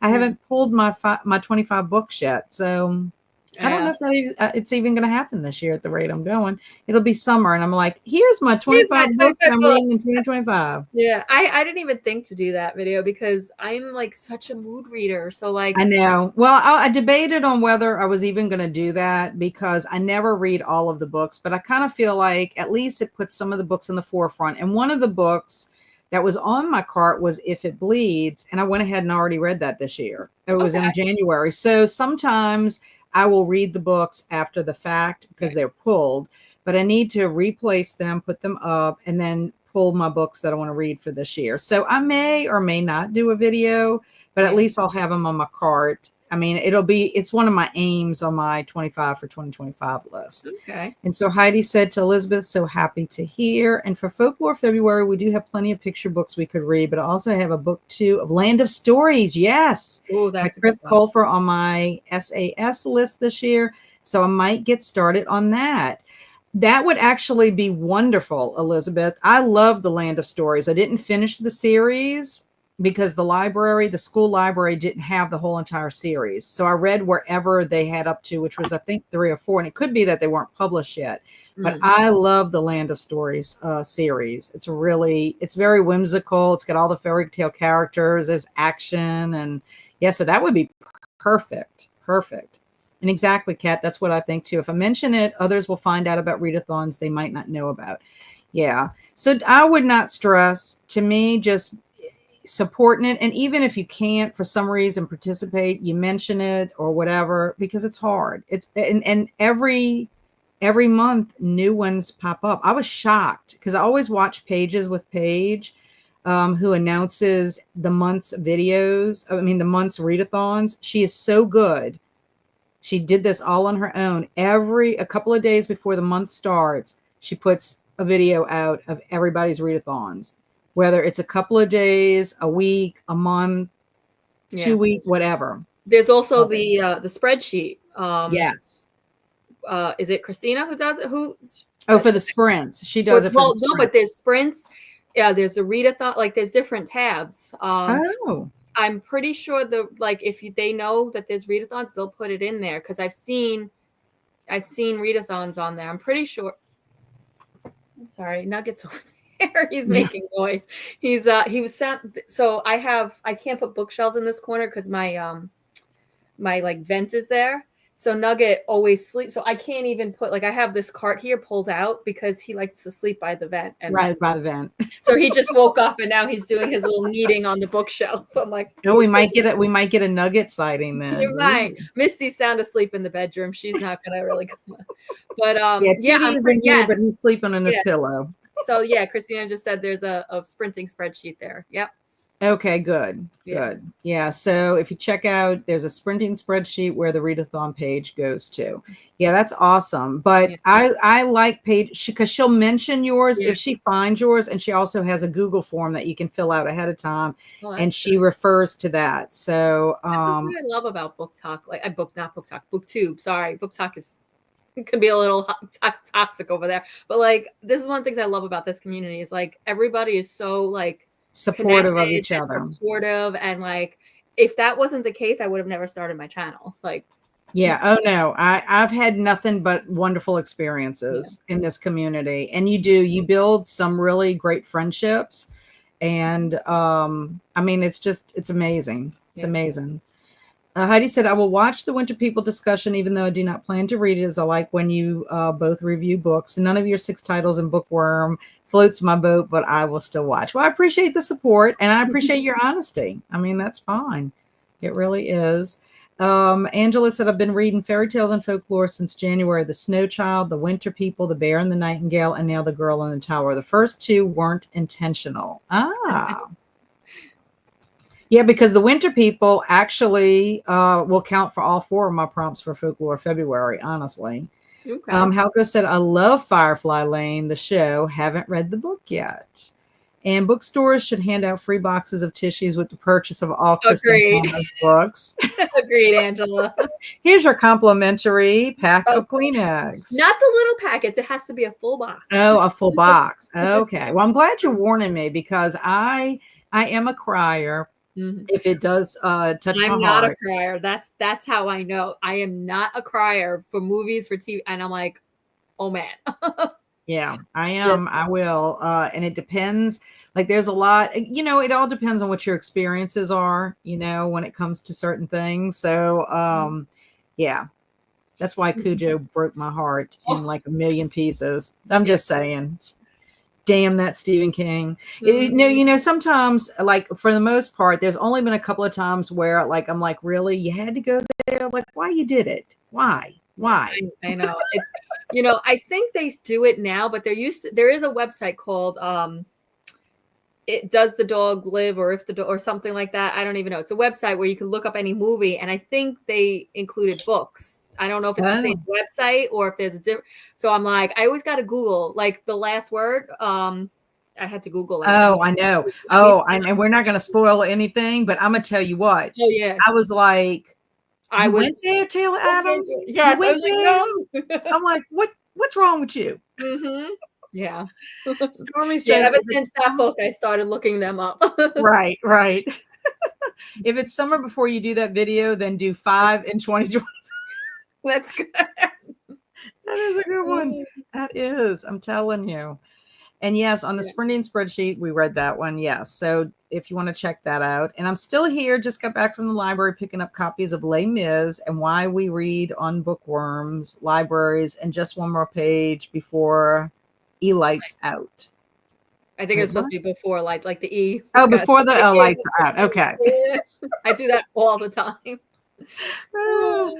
And to Alicia, I love Why We Read, my top nonfiction of 2024. I have a book, something like that, How to Read Like a Professor or something similar to that. How to Read Literature Like a Professor or something. Andrew had to read it for one of his AP English classes in high school. And so I like to always read whatever my boys were reading in school. I found some really good authors that way, authors that I didn't know about, or I would reread books that I had loved when I was in high school or college, so yeah. And then that way, if they also asked me a question, if they had to write a paper, I could be like, okay, well, I understand what you're talking about. Because otherwise I don't, all I can do is look at your grammar and your structure. I can't help you with content. And Angela says, I'm a seasonal reader. I am too. That's why Voices in the Snow. They will stay in that snow till next year if I can't read it by the end of winter. Yeah. And it's okay. And good to know that it's a good book. Thanks to Mary Lou. Okay, so we are down to the last comment. We are going to do another sprint. Is 45 good again? Yeah, I'm good with that. Okay, I'm good with that too. I want to see if I can get these. I'm trying to see if I can get these 40 pages. Yeah, I know. I gotta try to get at least, maybe not today, but this weekend through 5. Because what did they drop it? The discussion question on Fridays, right, or Thursday, or something like that. Like, what do you feel about this section? I don't remember. Yes, yes. So yeah, I got to try to get it. Yeah, and I'm behind on that, but I did post for the first 2 parts, my thoughts or whatever. But I'm trying to get caught up. Yeah. Okay. Yeah. Happy sprinting, everybody. I promise I got the clock running.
Hello. Okay. How did you do? So I just finished part 2. Well, I have one more page left. So I read about 40 pages. I know, I did too. I love it. Like, I mean, I just keep laughing. Like, there's so many parts that I'm just like laughing, like literally laughing out loud. I absolutely love it. And then one of my favorite parts when like they change what she's wearing, and she says, "Well, why butterflies?" He's like, "I like butterflies." Like, who I know. Like the god of death likes butterflies. You're gonna find, I mean, already, I think even at the part you're at, like he's not as scary as you think of Hades being, especially when you think of the myth of him and Persephone. So it's like you just think of him being hated by Demeter and Persephone and all that, that, I mean, that's where the seasons come from. Is that myth. But yeah, it's funny too, because you already know who Boone is and how Lyra feels for him, but then also what her feelings are towards Hades. But I love this part right here because it says, on paper, my crush on Boone isn't gone, but he's never spun me out of control like Hades. It's the difference between a cozy fire and a potbelly stove and burning down the entire house. That's fun. Yeah. Because that is true. It's like, because Hades is just like, it's so one, you haven't gotten there, but she's got one of the labors that's going to have to do with what Aphrodite picks. And she's a little worried because of her situation, because she's cursed or whatever. So I'm curious to see what is going to be manifested for that particular labor, just because of her feelings. Just because she feels that way doesn't necessarily mean that it's going to be reciprocated. I'm not sure if, like, she can manifest that, like, whoever she's feeling that for will be the one, and then the it'll be public for everybody to know. But I made it to part 4. So that's where I'm going to stop for today. I was looking to see the schedule, but you said we need to be at part 6 by, I think by Friday. Let me see if I still had it pulled up. I saved it on my Facebook. Hold on. I saved it on my phone, and for some reason I do not have the picture, so I don't know. Sometimes I can't see. All right, so let's see. Oh, here it is. Oh, read. So it says 2:13, read part 5. Read, I guess, up to part 5, and then 2:16, read part 6. And it looks like they're doing reading sprints that night too. So on the 16th. Yeah. Oh, good. I might be able to. That's a Monday. No, it's tomorrow. No, that's tomorrow. Oh, yeah. Today's the 15th. Oh, good. I might be able to attend then, because I couldn't attend the last time. I was bummed out. I was like, I didn't get to attend. Well, so that's what convinced me to read it. I did join the last time, even though I knew it was for the games. And I'm like, everyone's talking about it. I'm like, I don't want to wait till March. Let me read. And I ordered it from, I think it was Lindsay who had it. I don't know. One of them had it in their link. So they got, like, I guess they're an Amazon affiliate, so they'll get the credit for it. Yeah. So yeah. And that's the other thing too. It's like, it makes me, like, when I go to the Facebook group, like to, like, say what my thoughts or whatever. It's like when I see people who have finished, I'm like, what? Why did you finish it already? So yeah, then I've got, so the 16th is to read part 6. So I don't know. Part 4 is 77 pages. Okay. And I don't know how long part 5 is. Yeah. Part 5 is probably about that. So I don't know if I'll be able to. I got to get some. I have to get some winter people reading done. I really need to start something else too. But I was thinking about switching back to A Fate Inked in Blood. I'm only about 10 chapters in that one. I don't know how I feel about it. Like, I want more. Like, I feel like it's dragging. So I want the action. I want, like, it to actually start. There was, so we'll see. But, like, I heard this is a really good book. The second one I think is coming out soon. So, like, I want to at least finish this one and the games gods play.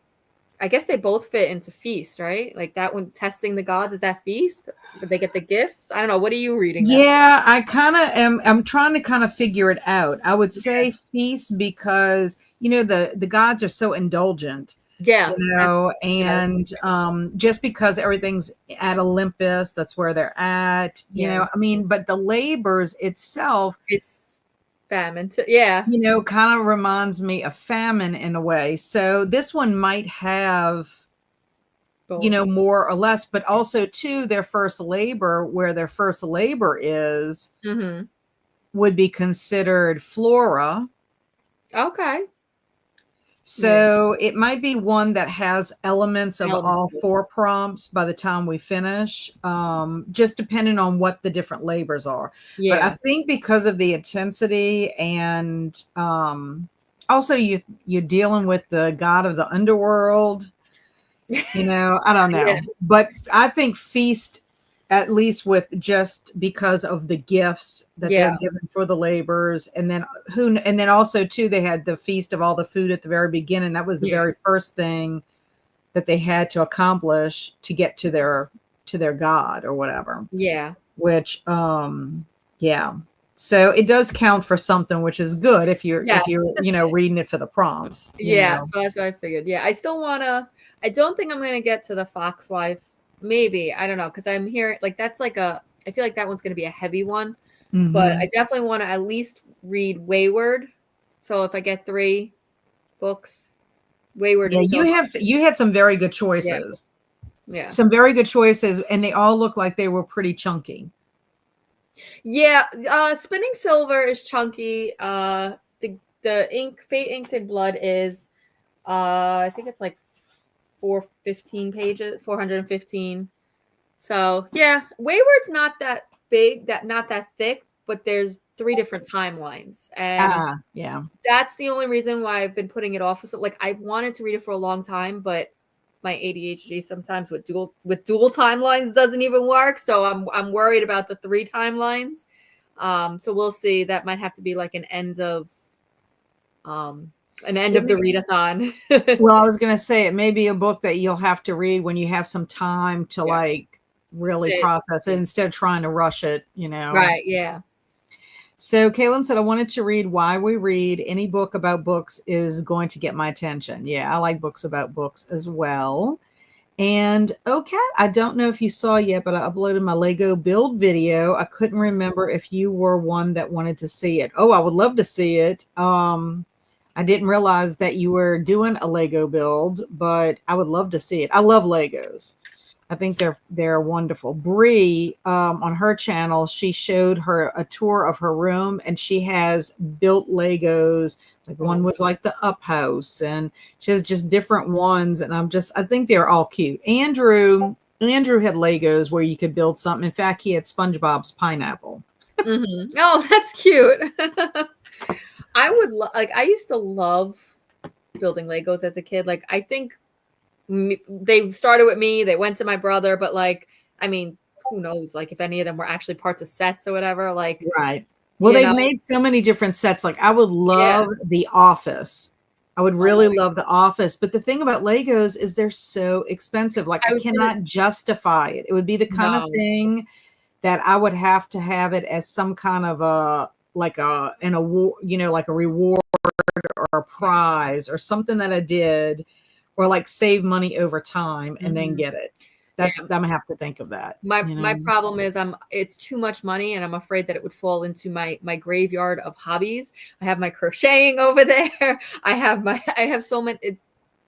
ADHD. That's getting part of that is my thing too, is because it's just time. Like, I need to scrapbook, and it's like I'm not finding time to do that. But like I said, I need to get caught up. I keep saying I need to get caught up. I need to get caught up, and then everything's going to be great. But in order to get caught up, I've got to let something go to have the time to catch up. That's the biggest thing. And I don't know. I just keep going like the Energizer Bunny. Hello, Esther Jane. Just seen this as I have been shoveling snow. Just thought I would say hi as I have to go back out again after lunch. Ugh. Well, thank you so much for popping in. I appreciate it. I wish you didn't have to shovel a lot of snow. I feel sad about that for you. But hopefully when you're finished with all the shoveling, you can relax, because I would say that you earned it. Yeah. I've never shoveled snow, but it seems like it would be very hard to do. I live in a development, so they do the like walkways, and they'll do the parking lot, but they won't do your car, because we're like in traditional parking spots. Like, you pull in, it's not a driveway. So I have to do my car. Thankfully, I've been here for it'll be 9 years in November that I moved in. Actually, next year I bought my house in March, so 9 years in March. Thankfully, it hasn't been that bad. There was only like 1 or 2 that I struggled.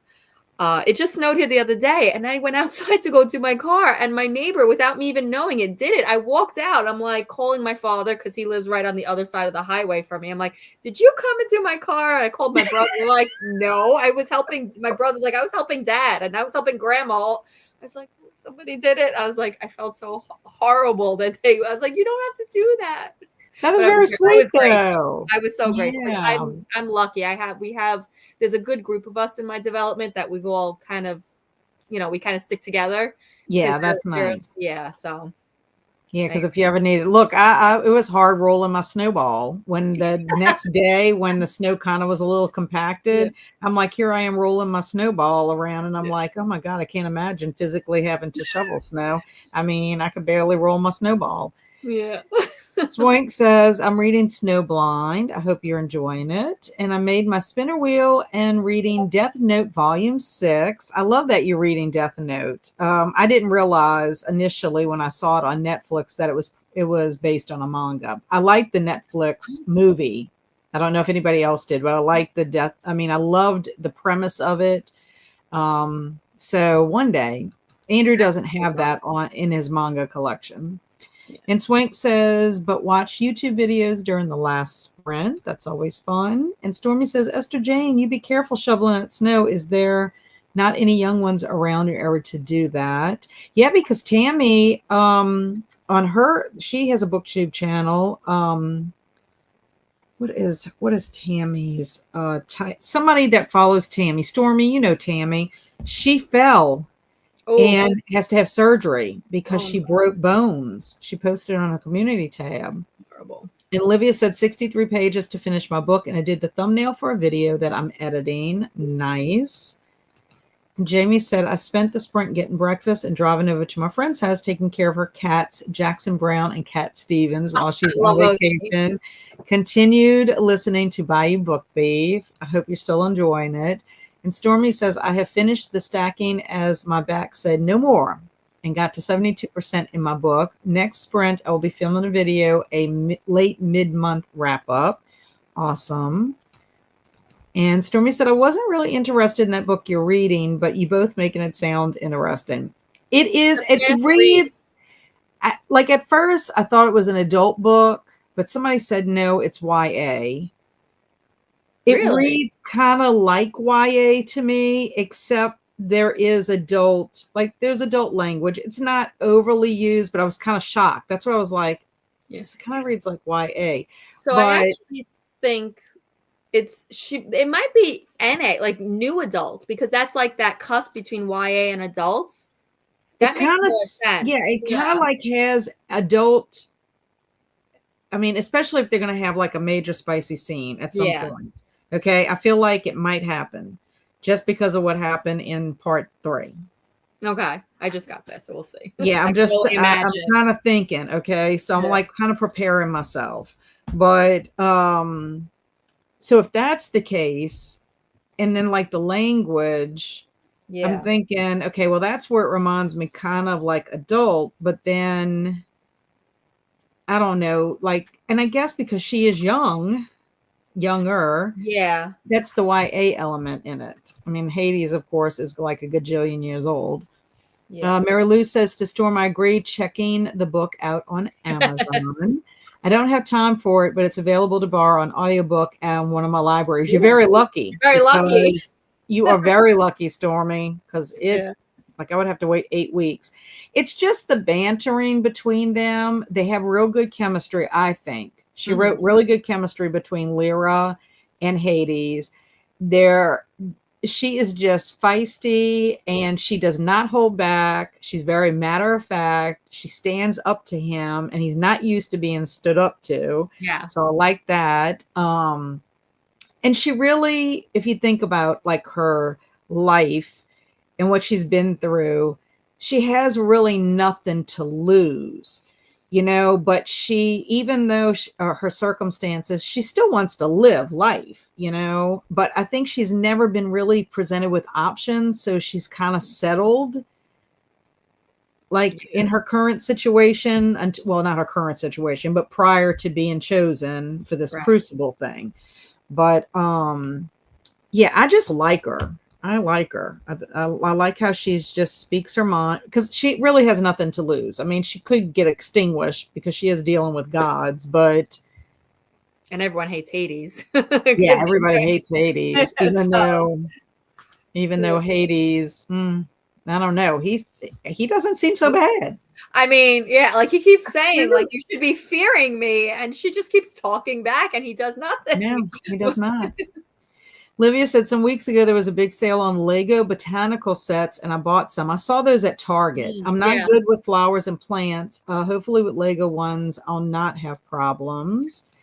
And Roy from Roy Reads Anything makes little Lego things for the readathons he is in, and it's always interesting. I'll have to check that out. I do. I think they're interesting, but I might need to do that, because I've decided this year for my 25 for 2025 list. I mentioned this in my wrap up because I didn't end up getting my massage last year, and I'm thinking I need to make a list of rewards for finishing some of my things, especially the bigger the item is, the bigger the reward kind of thing. And so I was thinking, I could put my massage on there. I could put other things. So maybe Lego might be something if it's a big thing, or I could put money towards it. Something like that. I don't know. I'll have to figure it out. And Jordan says, I think he meant to say, I don't know. He said, kiss my boot. And hi, Kat. Hello, Jordan. Glad you're here. And Angela said, I sprained my wrist last night shoveling snow. It even hurts to hold my book. It will heal. That's awful, though. I hate that for you. And hey to Olivia from Swank. Have you finished the Midnight Library? I decided on 4 stars. I'm really surprised, Swank. I really am, because I know that you weren't in the good reading mindset for it, but I'm glad. 4 stars is not bad at all. I mean, I like I had mentioned before, I loved it, but you do have to be in a good place to read it, because the main character is not in a good place herself. So if you're in a similar mindset, or you're going through something what she's facing similarly, it's not good. That's not, you don't want to commiserate with someone who's going through what you're going through, even if it's a fictional story. I don't know. I have to look. I know I wanted to read it, but I don't know if I actually bought it. Yeah, but I kind of liked it. I mean, I kind of liked, it kind of makes you kind of think about your own life. Especially if it comes with regrets or anything kind of thing. It's like that what if kind of stuff. And it does kind of get into that quantum physics realm, parallel universe kind of thing. But, I don't know. I just found it fascinating, because it's the psychology of it, what people hold on to and what people are able to let go of. And if you could see, to me, if you could see, there are times where I'm I wish I would have done this instead. Well, I have no evidence that the grass would have been greener if I would have done that. It could have been worse. It could have been better, but it could have been worse. And then I always think to myself, when people say, I wish I wouldn't have met this person, or I wish I wouldn't have got married to that person, whatever.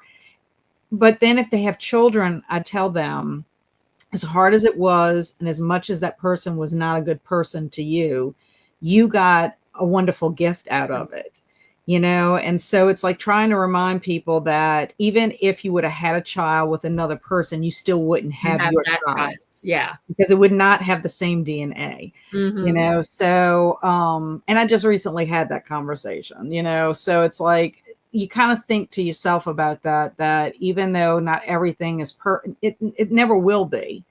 Nobody will ever have a perfect scenario, because that's just the way life is. It's unpredictable. You might have more joyful moments at periods of time, or you could be like me and be in a season of sorrow for 1.5 years.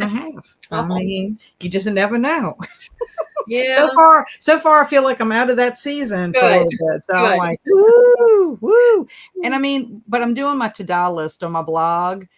And as I'm writing my stuff on my to-do list, I'm like, I cannot believe how many joyful pockets, how many joyful moments I had in the midst of all this chaos and stress and just whatever. It's like I had quite a bit.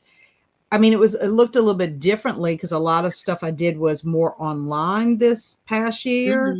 But still, it's like, well, I was happy doing that. I was, I had a moment where I could like kind of compartmentalize, and then enjoy something.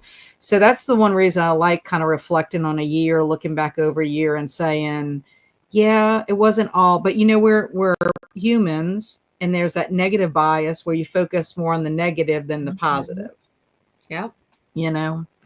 Okay. Yes, this is Tammy's. Oh, yeah, she was asking about that. Tammy's channel, Believe in Yourself.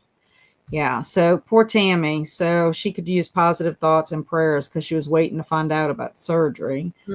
And that's a good idea to Alicia about, guess my reward system. And Kaylin said, I made a series of Lego houses because I'm having so much fun with it. My own little designs. I eventually have to dismantle them, but I took pictures. That's good. Make a scrapbook. Yes.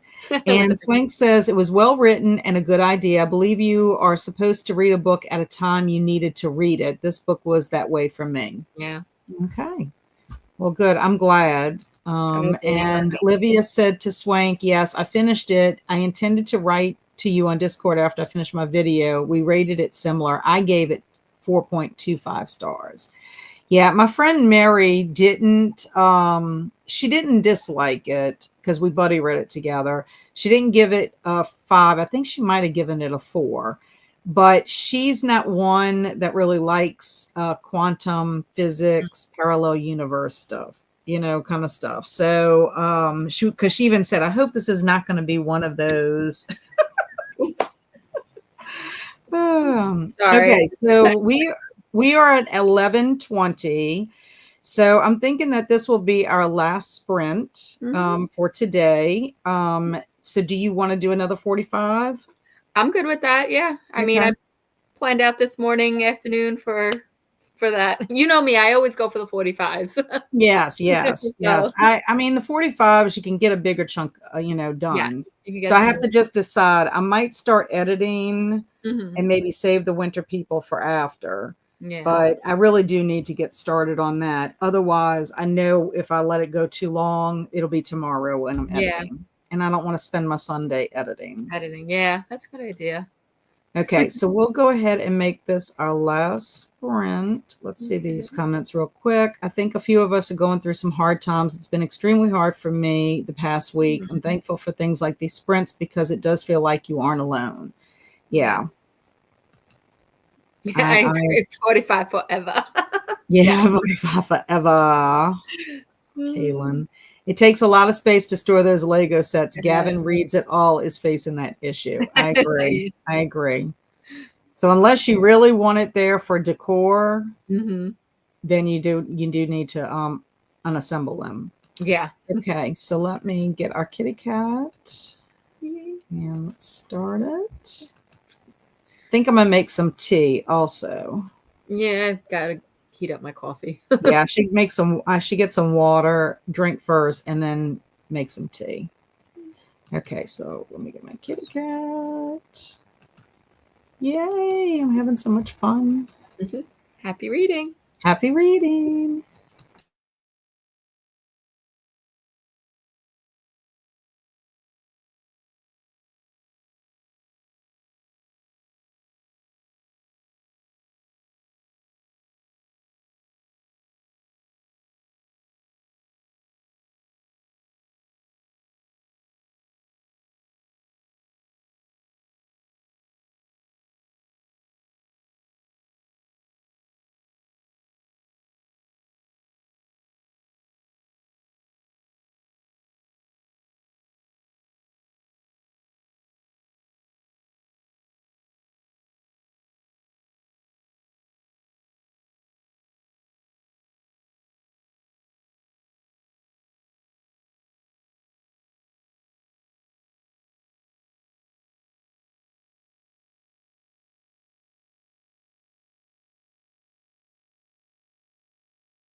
Meow.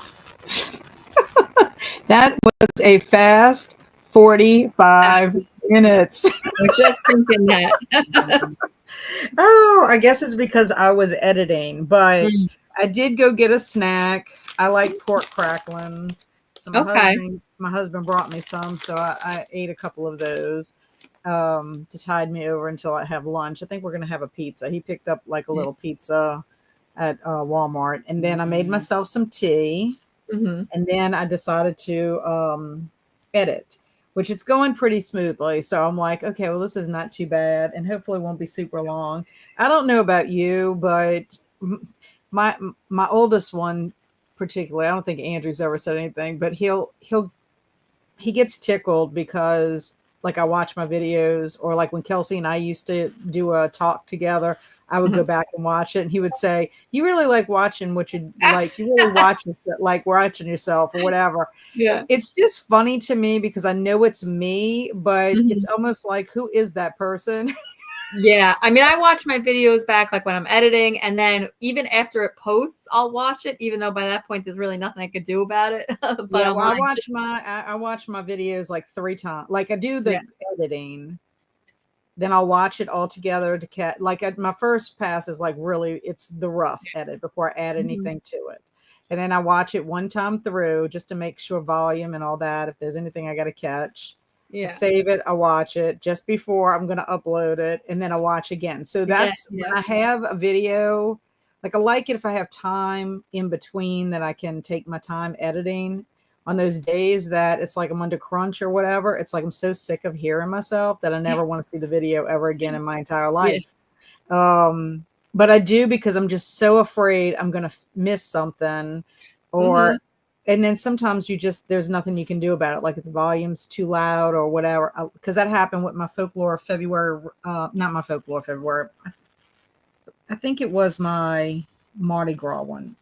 Okay. For some reason, my volume was a little bit off with my music and my thing, and my music was louder, and I'm like, was maybe when I recorded the volume was not high enough or something, but there was nothing I could do. I couldn't hear it during the editing process, and it wasn't until it saved, and it was like, I don't have time. I'm flying out and tomorrow. I don't have time for it to resave. I have to work and all that stuff. So it is what it is. I'm like, whatever.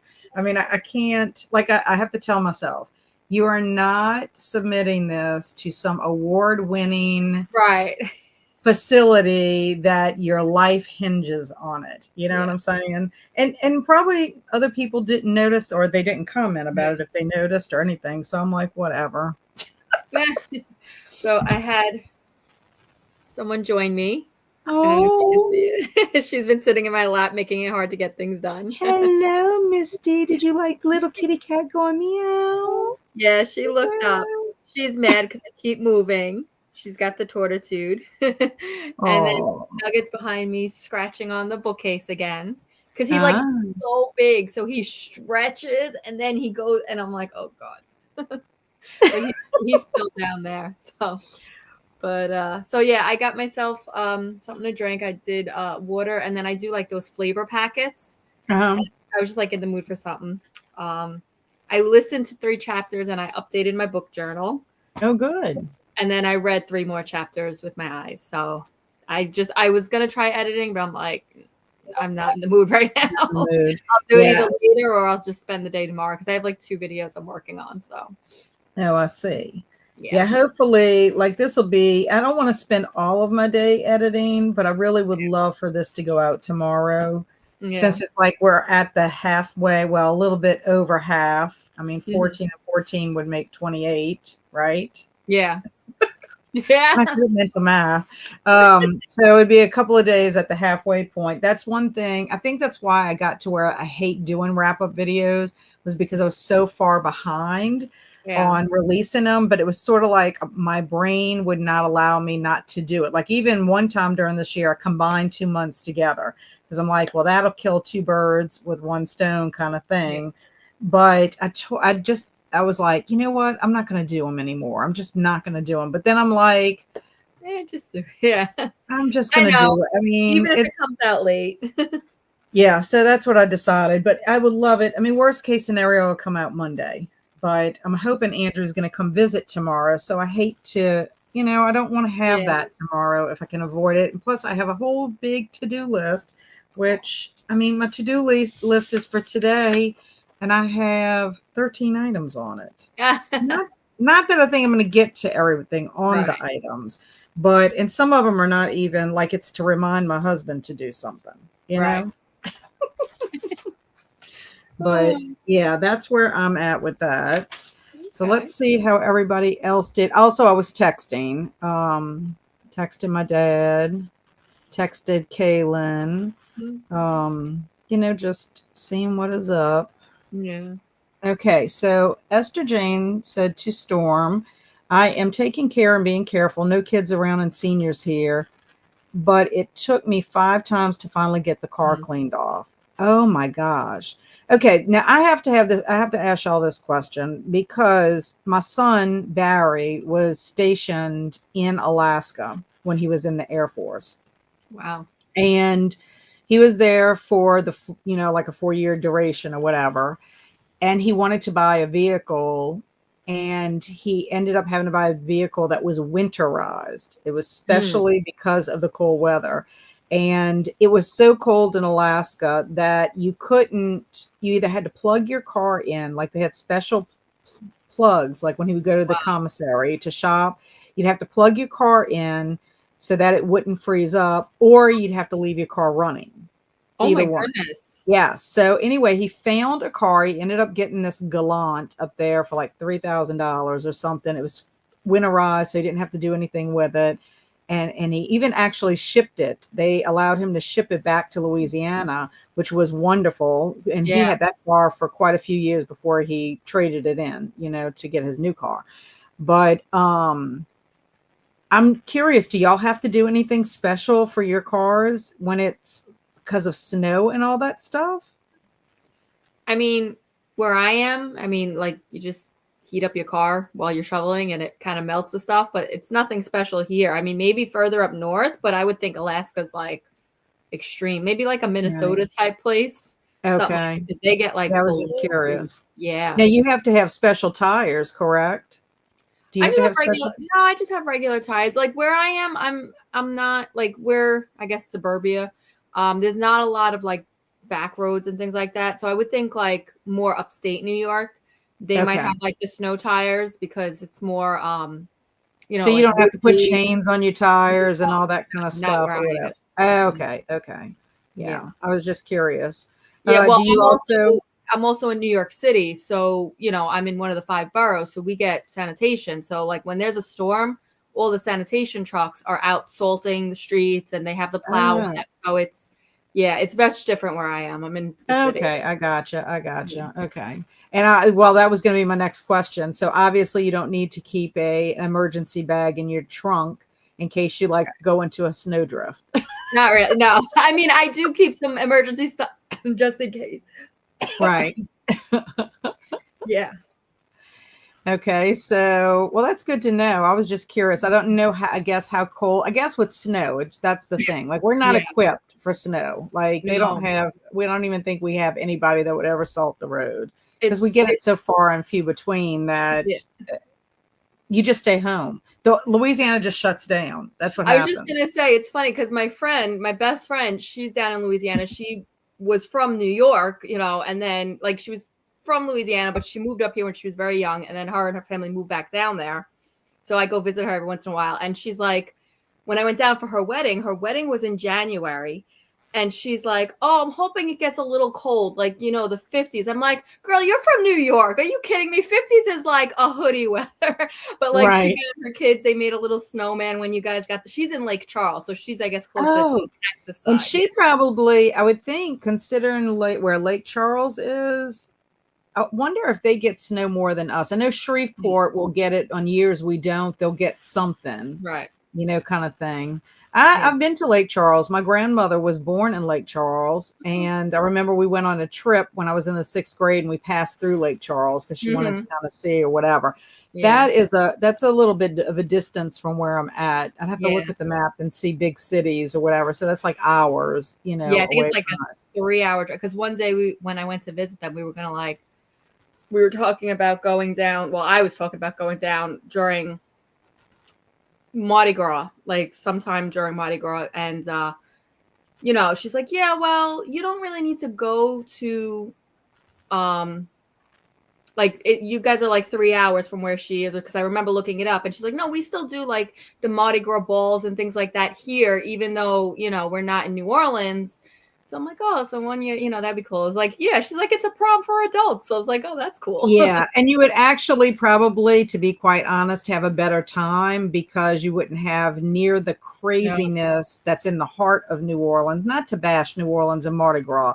It's just that it is like so busy, and if the weather is good, there are a gajillion people out there. It really is a lot. And then it's not even so much even being out there too, is the parking and getting out of it after the fact. Like a lot of times, like as we got older, my husband and I, not so much New Orleans, because Jefferson Parish had a lot of parades too. We would leave sometimes before the parade would end, just so we could get a jump start out of there, because otherwise you would sit in traffic forever trying to get out. Or we parked somewhere where it was like the opposite direction kind of thing, to where, we might have had to hike a little bit to get over there, but then we could get on a street that you're not going to have many people on. They didn't park over in that area. I would imagine it's like our Thanksgiving Day parade up here, the Macy's parade. Like, I mean, well, maybe not. I don't know. But for like up here, if you want to go into Manhattan, like you have to get there hours before. Like some people go overnight and they camp out. And like there's no leaving. Like you leave to go to the bed. There's no bathroom. Like you're done. It's the same way. It's the same way. But like even in Hammond, where I live, we have a parade, and there's a ball for the Omega parade. And I think they have one in Ponchatoula, which is, I think it might be a smaller one, and then Omega might be Hammond, or it's vice versa. But and then we have Covington on the North Shore that has parades, Mandeville, Covington. So we wouldn't even have to go to the South Shore to do parades. And I think Baton Rouge might have some too, but I'm not sure if they have any on Mardi Gras Day itself. But people are, if you have never experienced Mardi Gras, it is a sight to see. But you're dealing also, as the day progresses, you're dealing with a lot of drunk people who are crazy. So it's just that kind of stuff. I've just gotten to the point, and it's been years that I've gotten to the point that I just don't like to be like smashed with a group of people and people who are drunk and or whatever. I mean, there are places where you can go that's more family friendly. And to me, the parades, like I've never been to a parade on Mardi Gras Day in New Orleans. I always went in Jefferson Parish. That's where my mom and dad would bring us. But my husband has been, and he's like, oh gosh, you would have a nervous breakdown if you went in there. Because sometimes I feel like I'm having a nervous breakdown at Walmart when it has too many people. I'm like, I said, we got to hurry. We got to get out. I can't, like, I feel like I can't even drive my buggy down this aisle. But the parades that are nice, if you can get in a good section, or someone that sets up like camp or whatever, is like the ones like Bacchus and Endymion. To me, if you can see those at least one time, they usually have a celebrity that rides, and so that's pretty cool.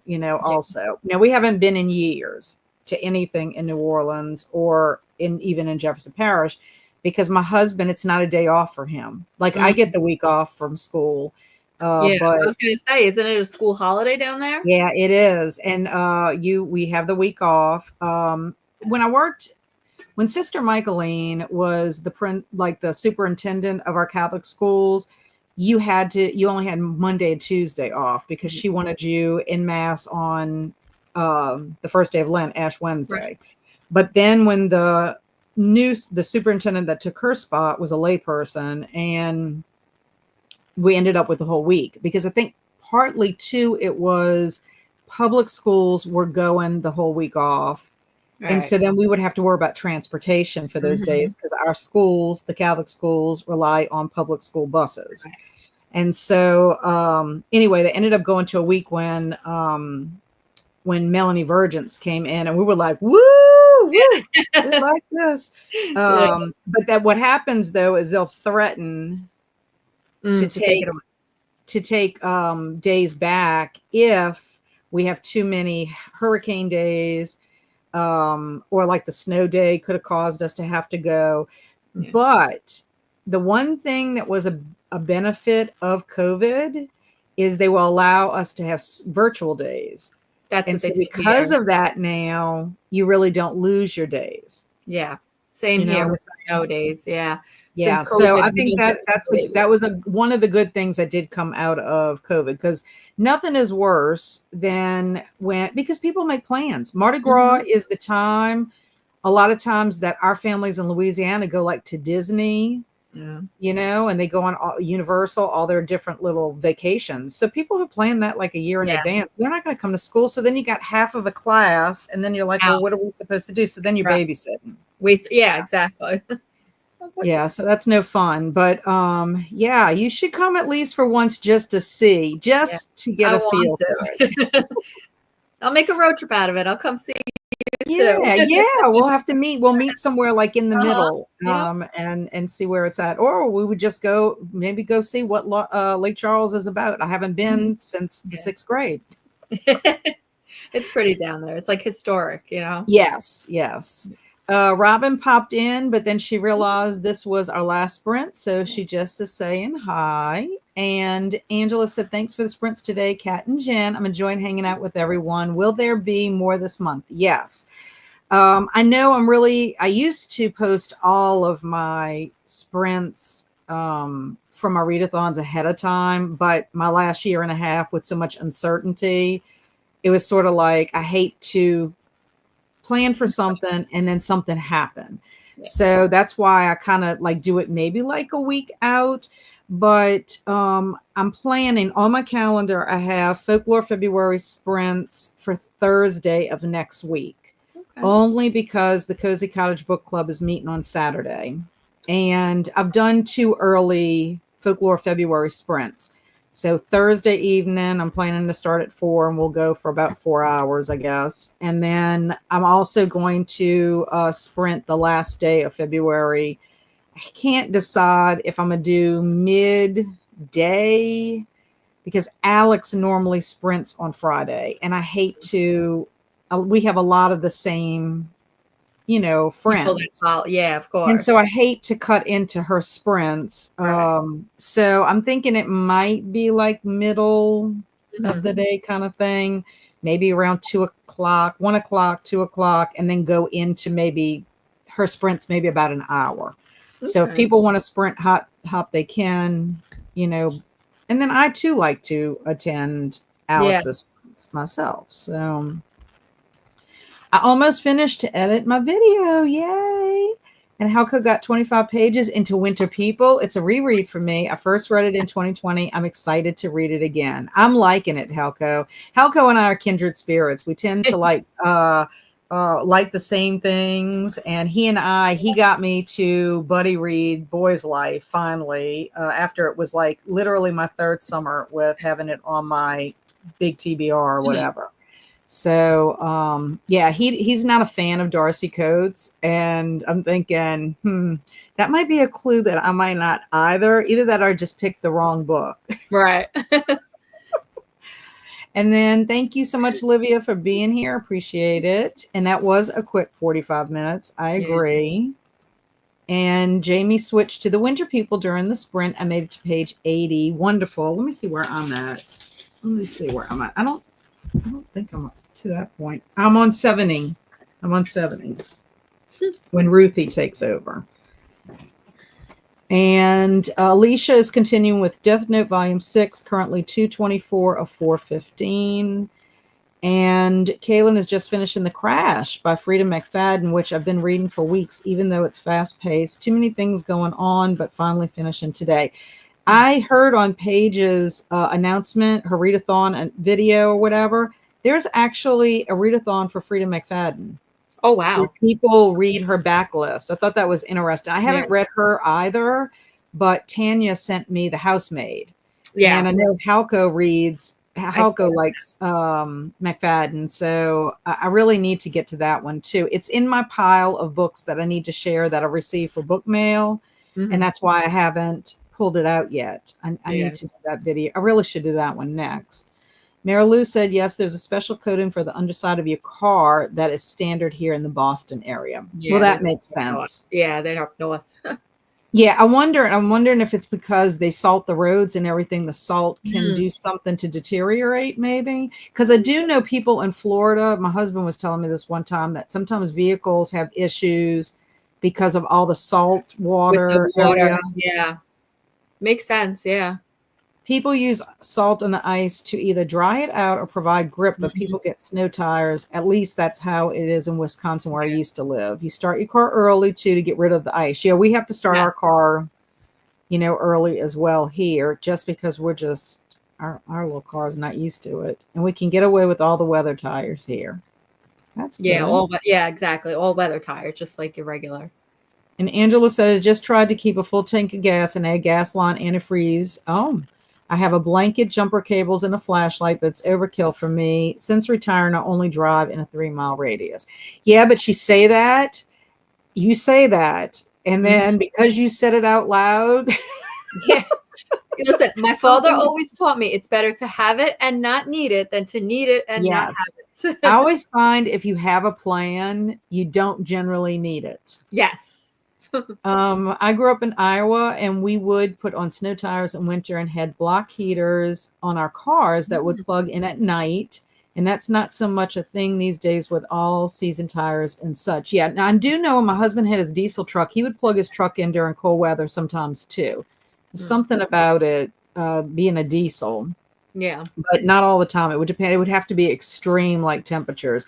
And for you, that must have been a real shock in weather because you moved from Iowa to California. Oh, wow.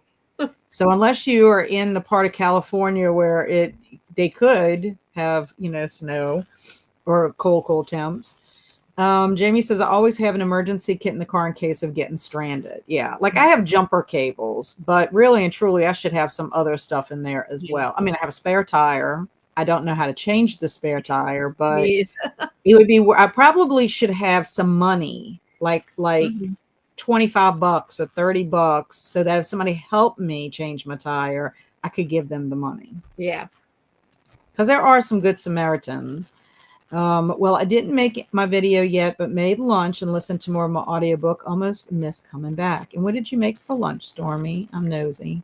And Swank said, I've always wanted to Mardi Gras in Galveston, Texas. Yeah. It's a sight. That's all I can say. And thank you so much, Alicia, for being here. I'm going to try to be on your sprints tomorrow, Alicia. I'm glad you're feeling better and you don't have to cancel them. Thank you, Swank, for being here. It's snowing again in Delaware. I'm getting to, I'm getting to, I don't know. And thank you so much, Jamie, for being here. I appreciate it. And yeah, salt will rust out the metal on your car if it's left on there for long periods of time. Before we go, I want Jen to let us know what's going on her channel. Hope everyone has a great Saturday and rest of the weekend.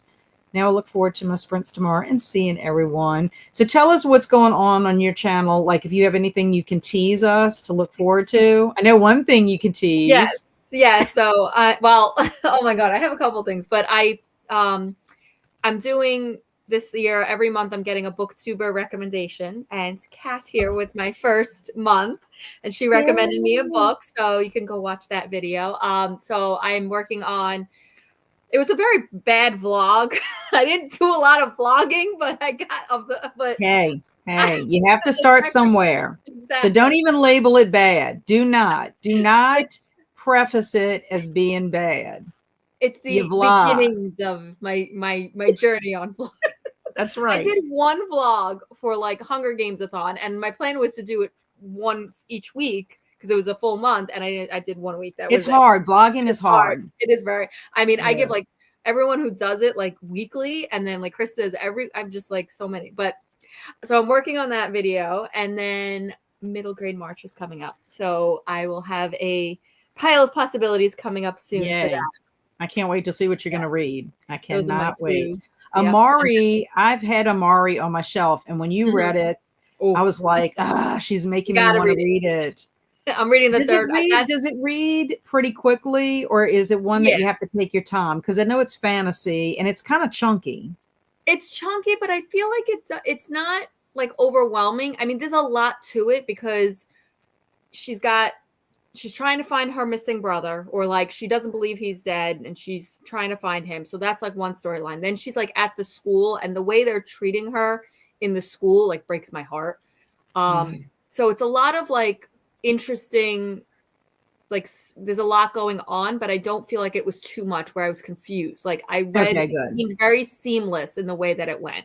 Okay, good. Because that's my thing with fantasy. Sometimes if there's a lot of world building or it's confusing, then I'm like, I can't figure this out. I mean, there's some like when they start talking about like the actual Knight brothers story, but like I feel like you could catch on quickly once they actually get into the story. Okay, good. Jamie says, I've lived all over Iowa, Oregon, North Carolina, Minnesota, Missouri, Massachusetts. She got all the M's there. And now California, a lot of different weather. Yeah. So you're like a pro with climate. Yeah. And Angela's laughing out loud. I always prepare for the worst. You have to be strategic in getting car washes to get the salt off. You don't want your door jams to freeze. My trunk was frozen yesterday. Oh my gosh. I can just imagine. And Stormy had a deli ham wrap and cottage cheese. That sounds good. And Kaylin said, I will definitely check out more of your videos, Jen. You did a great job today, and you and Kat make a great pair. I think so. I think so. Look, I feel like you need to come back. Listen, I will anytime. Somebody's off this week. Yes. Yes. And look, I try to get people to come and hang out with me on Wednesday evenings, and people never take me up on the offer. I'm like, well, maybe they just don't want to be with me. I don't know. But I think it would be fun. Like, to me, it makes it fun to have people come and hang out and talk, and you learn about people and you get ideas for other things to read. Look, we might convert some of these people to read the games guys play. I mean, I don't know if they're going to like it as much as you and me are liking it, but at least, we're piquing some people's interest here. I mean, just never know. And Olivia said, I just bought Amari. I have the first one. And Halko said, I need to read Amari too. Ooh, well, Halko, maybe you and I need to do another buddy read, because that's what it is. The best way to get a book off your shelf is to find someone who wants to read it with you. Yep. And then you feel like you can't let that person, your buddy, reading down. Yeah. I love Amari. I need to read the sequels. And Halko said, it's been on my TBR forever. I've had mine for quite a while too. It's been on my shelf for quite a while. And it's one that I have pulled it off my shelf and put it, to read it. Yeah. The other one is Akata Witch. Okay.